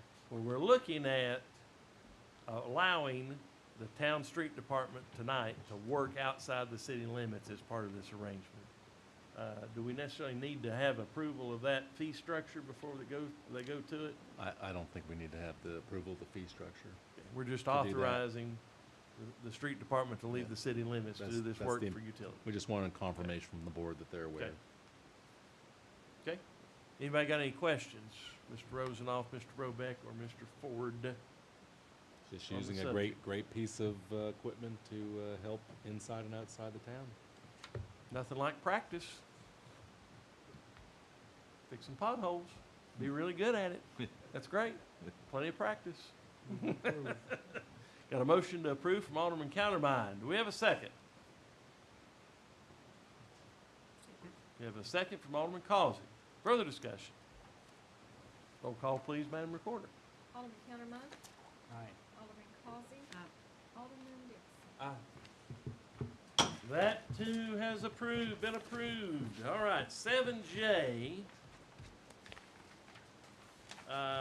You have gotten a memo from Mr. Ford and a substitute ordinance in that one.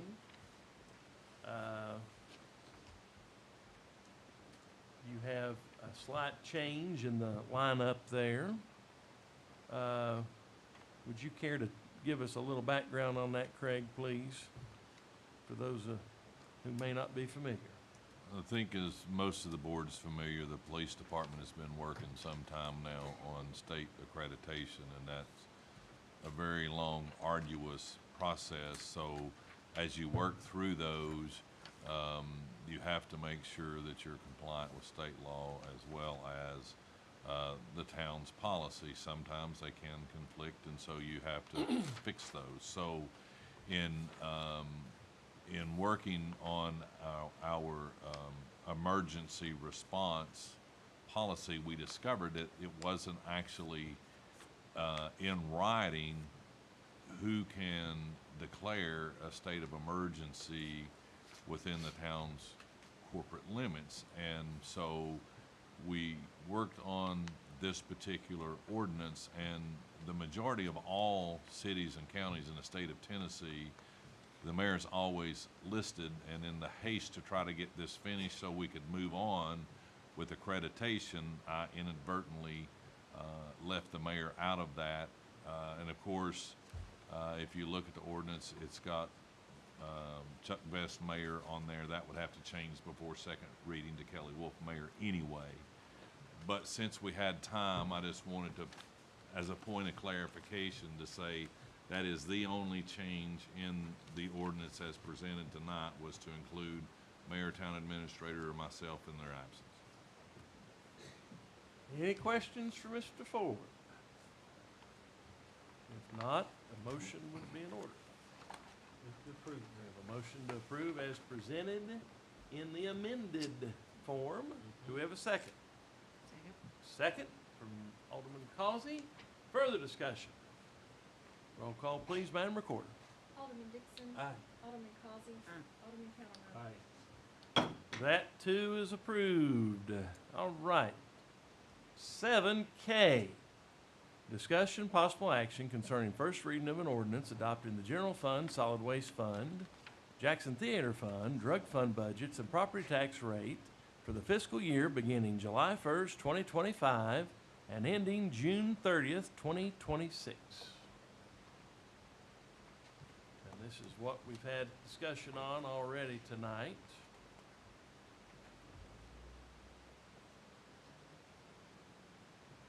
Does have a very excellent narrative.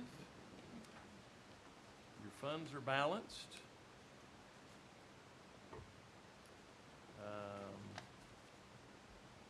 It's got even the sale of surplus police vehicles factored in, which I consider to be a level of nth degreeness that is certainly appreciated.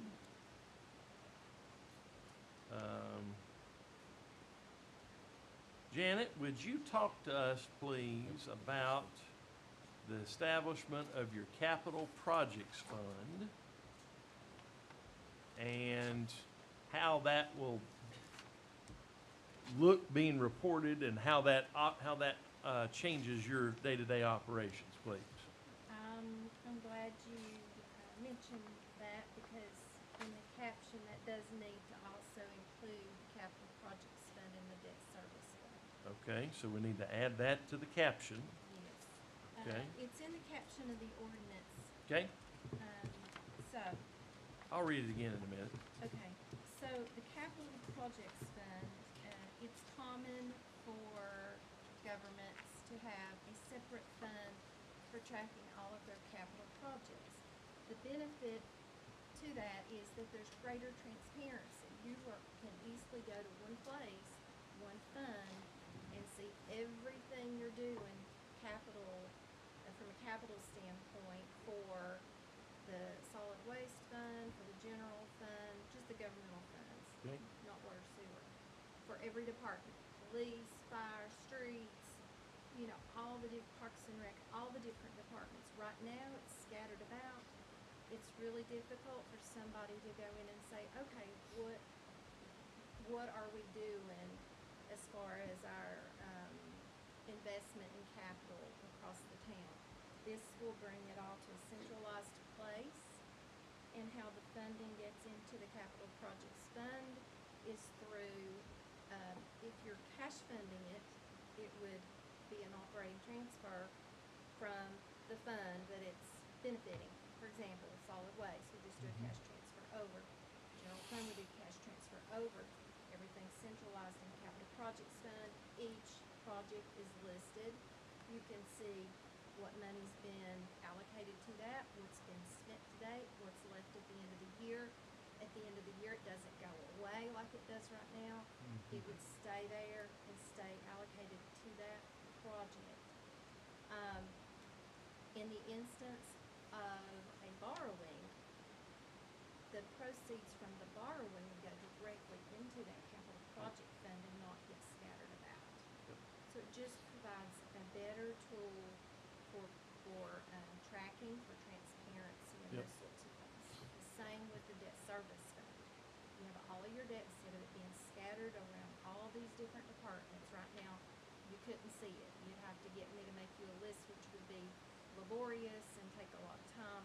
Right, moving to this approach, the funding gets transferred over to the debt service fund. You can just in one glance, see every, debt issue that we have in the governmental funds and what we paid out and so forth, and how that balances against the budget. So just creates greater transparency, which the state comptroller's office loves. So I just think it puts us in a more professional reporting, position. The only thing I'm gonna say is you're gonna have to invest a little bit of time training and teaching us on how to read all of these new and improved accounting formats that you're putting together, okay? I'm happy to do that. Remember, you're dealing with laymen. That's the only thing I can say, please. I'm But I appreciate, Janet, your vast knowledge and your dedicated stick-to-itiveness when it comes to dragging us along and getting us where we need to be. So thank you for that. Janet spent a long time, friends, up the road in Johnson City. How many years, Janet? 21 years as doing this job. Was it called recorder? It wasn't called that, was it? No. Called CFO? Finance Yeah, director. finance director for the city of Johnson City. And we are very, very privileged to have her in Jonesborough. And she knows her stuff, let me just tell you. So thank you, Janet, Thank very you. much. All right, so let me reread this caption here correctly, the correct one.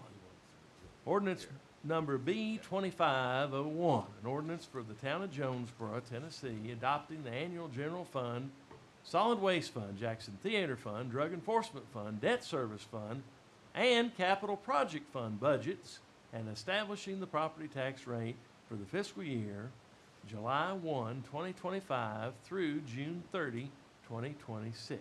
Did I get that right, Mr. Wheeler? Yes, sir. Thank Ready you. on first reading. Second time's a charm. Let's just open it up. Where you at, Alderman?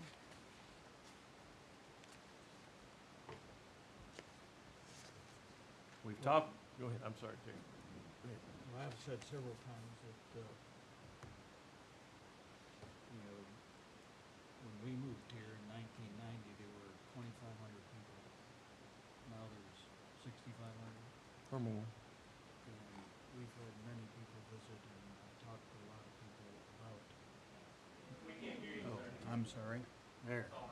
I'll put on my teaching voice, or my years in the classroom.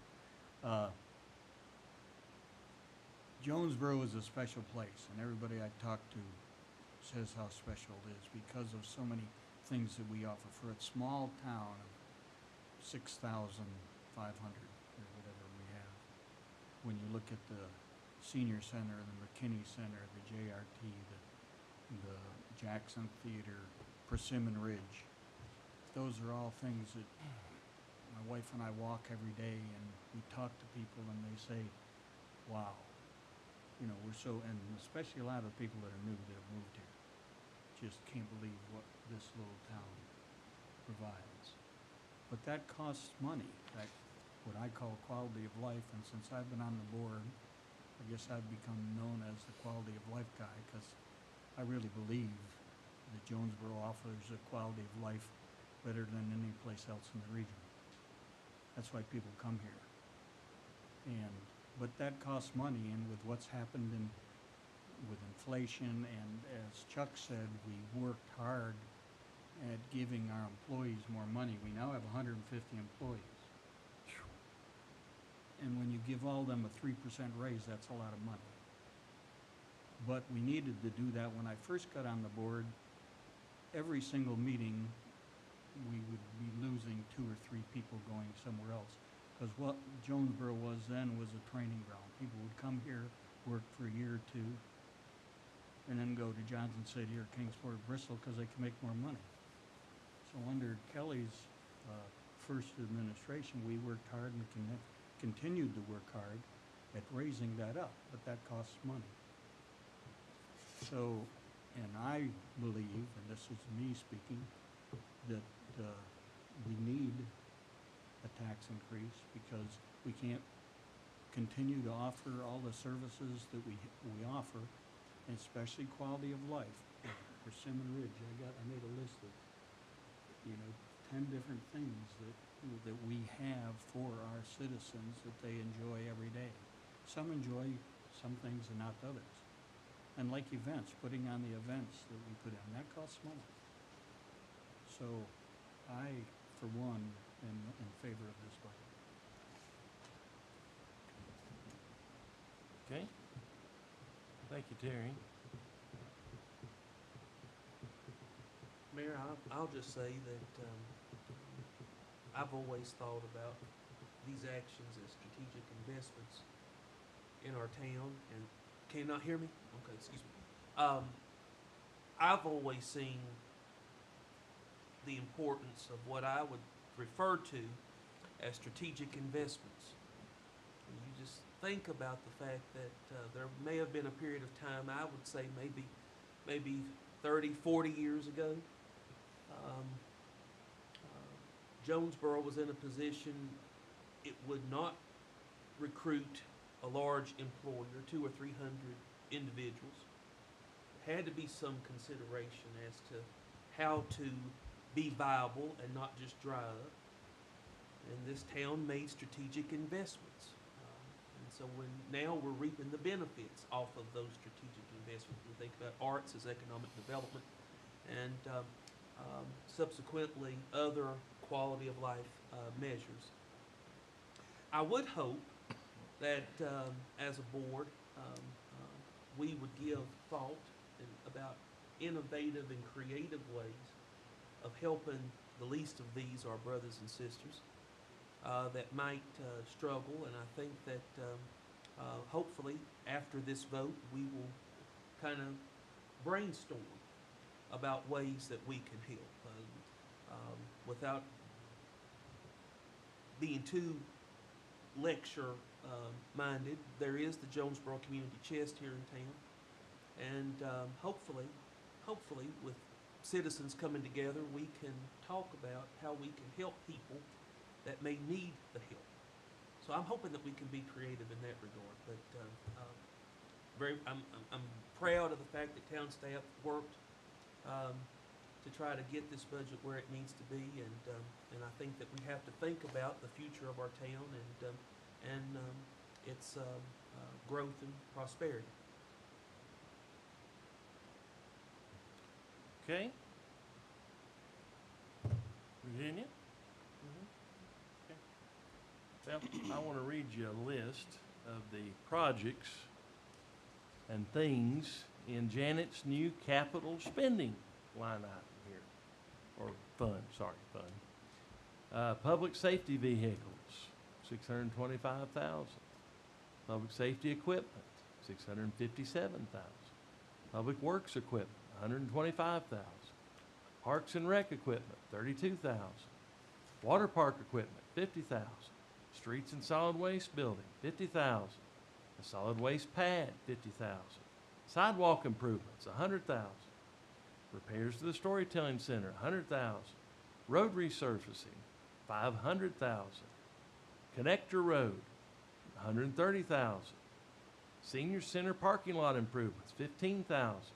Park and rec improvements, $25,000. Persimmon Ridge ball field improvements, $135,000. Water park facility improvements, $420,000.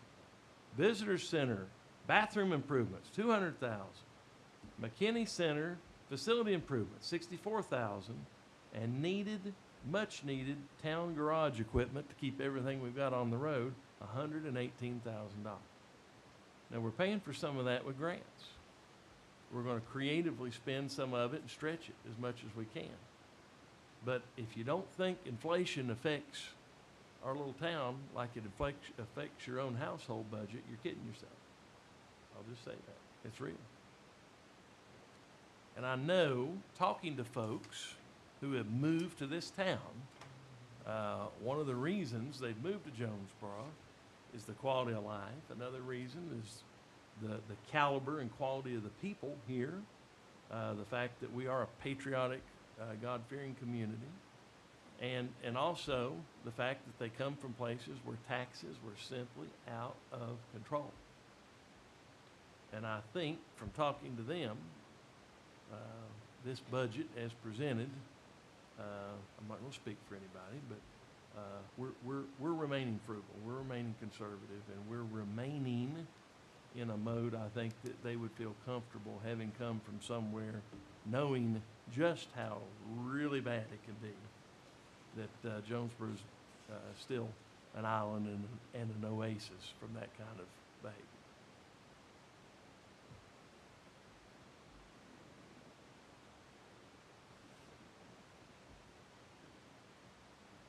All right.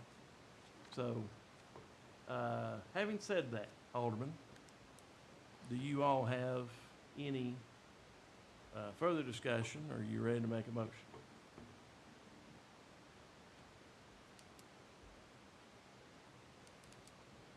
I'll make a motion to approve. We have a motion to approve 7K as presented. We have a second to approve 7K as presented. Any further discussion? Roll call, please, Madam Recorder. Alderman Counterman. Aye. Alderman Dixon. Aye. Alderman Causey. No. Motion's approved. All right. So we had just approved 7K. Let's go on with 7L. Discussion and possible action concerning first reading of an ordinance establishing garbage and refuse collection fees for fiscal year 25-26. Did want to highlight, Vince, after reading the presentation here, do we still allow for a pickup once every other week? Is that still an option? Is that just a math formula to split one of these in half? Yeah, a dumpster, residential dumpster, yeah. Yeah, okay. Friends, the refuse truck, I don't know if you've ever taken advantage of it, but we have an option if you've got a big project going on. There's an overnight collection truck fee of $175 where you can have your own dump truck parked out by your house. Go try to rent something or get something anywhere else for a fee like that.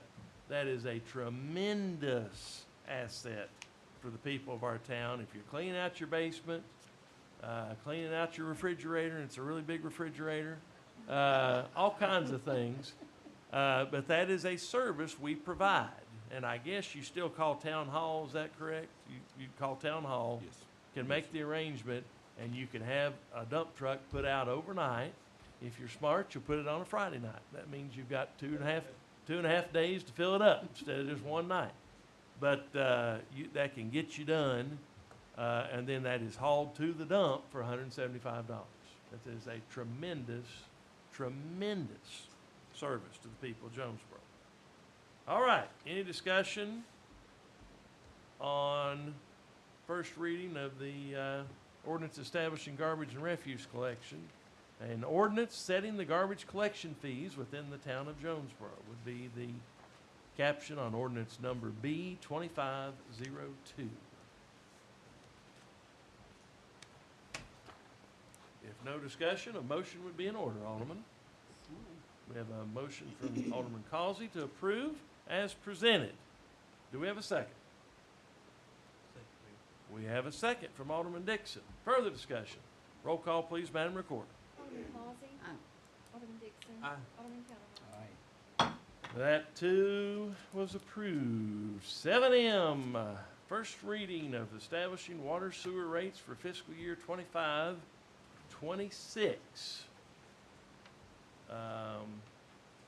So we've got the water budget. We are adding a category here to try to, as Alderman Dixon said, make sure if you are a very low user of water, that you're in a different classification to help hold water bills down. We did have, so if, in an example, for example, as provided in the write-up here, you would end up with this rate, if adopted, if you only used 1,000 gallons a month, which would be probably someone living at home by themselves. Because it'd be hard to not use that much otherwise if there were two people, or to not use that little. It would be about 50 cents more for water and 50 cents more for sewer a month. So that would be if you're living inside the city limits and use 1,000 gallons or less a month. And I do think that is a good approach, Adam, as you had said before, the one we need to keep in mind about affecting the least of these. So, any other discussion on the water sewer budget? I do have a question. Okay. I apologize for all these years and not knowing why. You can't hear me. Okay, there I go again. I'm sorry. Why, I said for all these years, and I don't understand it. What is the reason why the sewer is more than the water? Is there a rationale for that? Glenn?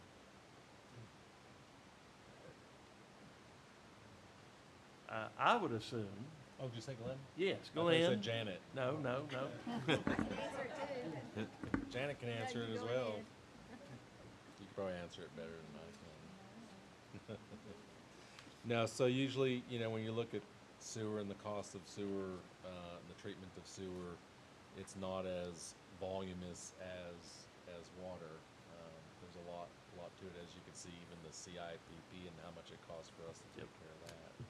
So typically the outside rate, whether it's water or sewer, is going to be higher. It's very costly. The other thing is some places it's double. We're not similar in that regard. Right. Some places it's 20 and then it'll be 40. So we don't do it that way. We do try and be reasonable when we are looking at the rates. You have a fairly compact footprint of the town still, pretty small area, 5 square miles, something like that. And yet we had to build a sewer plant to serve all of that. We do serve the Washington County Industrial Park with our sewer system. And we do have a small number of developments outside the city that are on city sewer. But pretty much your sewer system is gravity fed typically. We have, how many pumps have we got now, guys? 27, 28? 35. We're back up. Good grief. Okay. Well, we're going to try to get rid of those pumps. And that's an expensive proposition. So when you have a sewer pump, that's something that can break and tear up, lightning strike and take it out. We undertook at one time a lot of work on our sewer system to eliminate pumps and have gravity sewer all flow into big collectors. And that's all a very expensive proposition. So, And I was going to add, Mayor, also when we look at, folks that are being annexed or outside our city limits looking to have sewer, we do look at an annexation whereby they would be investing more in the town and having to pay property taxes. So we are diligent in that regard as well. right. Thank So you. by nature, it's more expensive. Thank you. Yep. Further discussion? A motion would be in order then, Alderman, regarding the first reading establishing water sewer rates for fiscal year 25-26.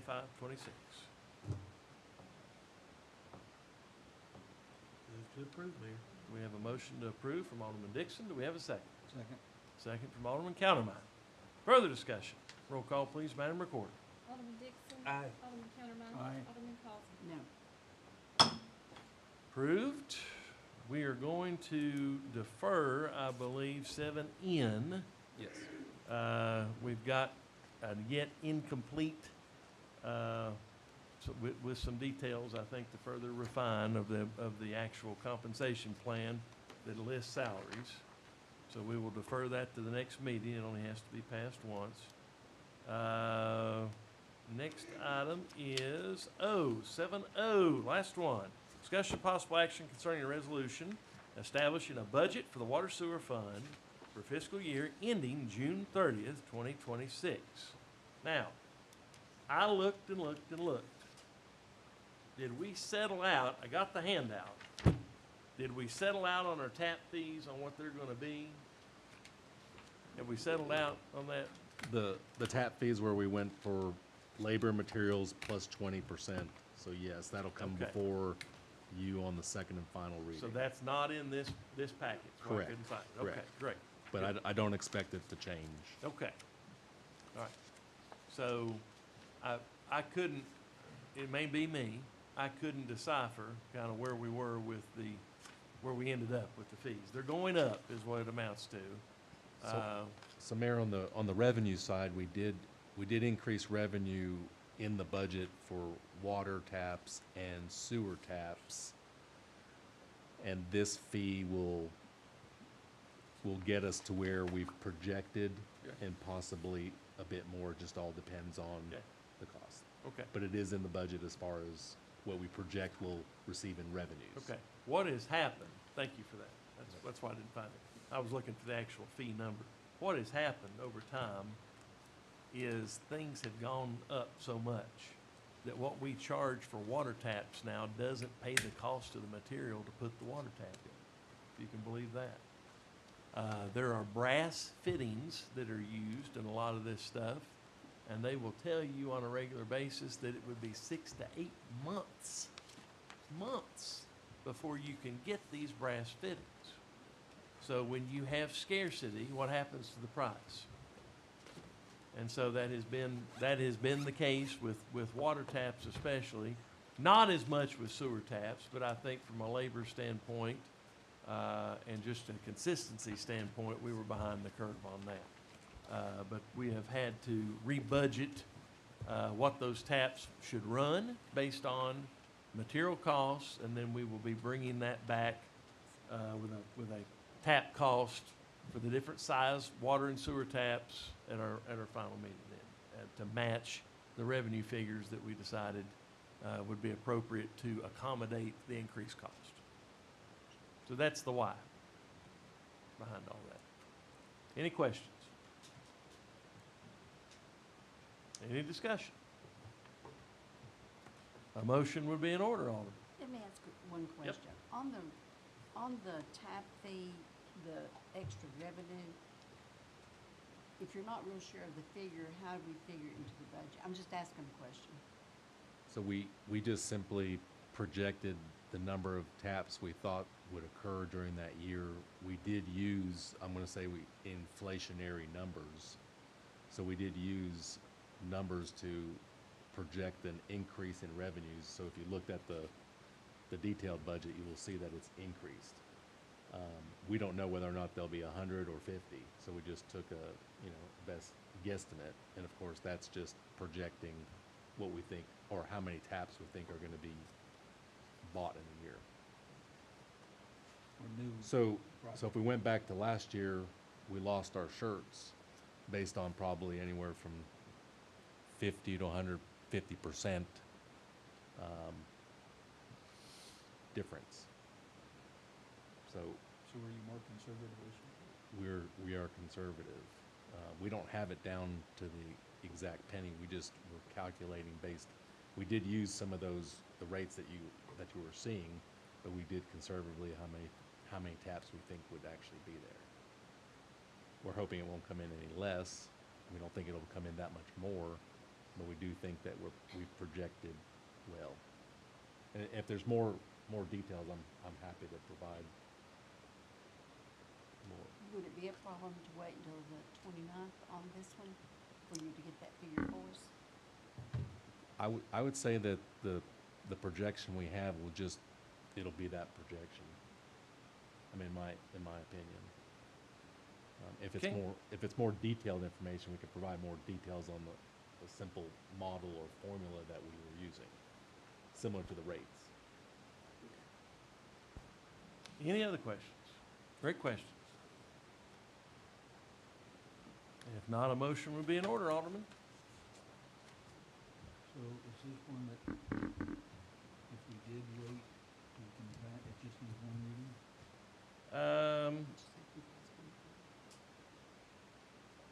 Yeah, but it's gonna be the same either way, I think. Cause I mean, I'd like to see the formula too. Yep.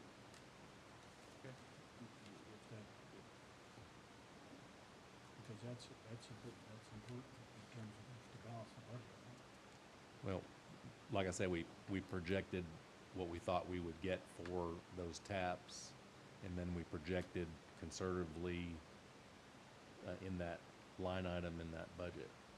Will it change by $500 or $1,000? I don't think so. It's just a projected guess on what we think development's going to be for new taps. We have increased the tap revenue budget by $345,000 to incorporate both activity and the increase in rates. 345,000 for activity and the rates. And that's based on a certain number of development. It's based on a best guess of this past year's activity and then trying to project new development. So, and it's just an educated guess as best we can. Things could be better, things could be worse. We tried to take the middle ground. Not be too overly optimistic and not be too overly conservative either. There's a middle ground.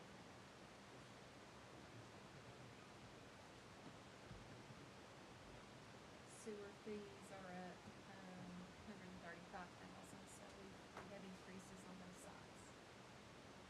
So to balance the budget though, we've got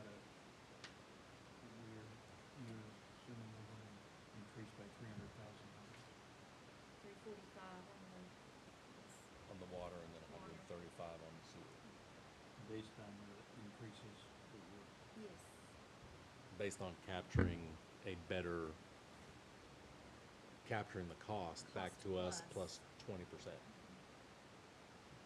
I mean, there was a time when we were ordering pipe, especially COVID and then post-COVID, that utilities was paying cash on delivery based on the price at the time that they dropped it off to you is what the price was. We're trying to avoid that and try to get ahead of it with a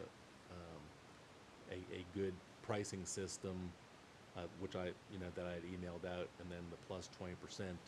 That's our goal, is plus 20% of where we're at, and we will go every week or every 2 weeks to look at that price to make sure we don't get back to the COVID times to where every day is a different price. So that's to be reasonable. I don't expect the projected revenues to change based on further review, but I'm happy to do whatever the board wants me to do. No, I'm not concerned about projected, but what do we do if we come in low? Where do we get the? If we come in low, then it's like any other fund, then we're operating in a deficit. We don't believe that. We believe that the projection is educated. I say educated guess, but it's more than just that. Thank you. So what you're saying is the 300,000 includes water tap increase and water rate increase. You wanna read that again, please, Madam Recorder? What you just said on the water tap increase? Water tap fees are increasing $345,000. So that would include any increase in activity over the 2025 fiscal year as well as fee increases. In other words, adding new customers. Yes, But it does include the fee increase in terms of the It water does. we use. yes. Okay. That's good.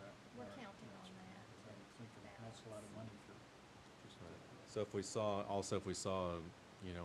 an increase in some of the things we're looking at, if we looked at the increase and it was 35%, we looked at the couple of years before it was 20, we thought it's not a good idea to do 35%, do somewhere in between or 25. So we went conservatively almost every single line item in what you're, as far as the detailed budget. You will see a significant increase on the expense side for meters and water distribution. So that's kind of the expense side that goes along with this, but then that's up $150,000. But in addition to the 150, we have labor and supplies that we also will incur, because the meters obviously need staff to install them, and then there are also lines and things that are involved 345 includes, the portion of that is for the meters, for the material costs would also include the labor to install those. That you feel good about that. We feel as good as we can feel about, anything in the budget. So we've done a good job, and the town manager and the water sewer staff have done a really good job of studying this. They've provided us some excellent data, and they've done a great job. Ken's worked on this a lot and trying to project where we think we'll be. Of course, if, a lot of new development comes in town, it'll be better. If we have an economic downturn, we can't control that, so we've got the other one. But then also our meter costs should go down.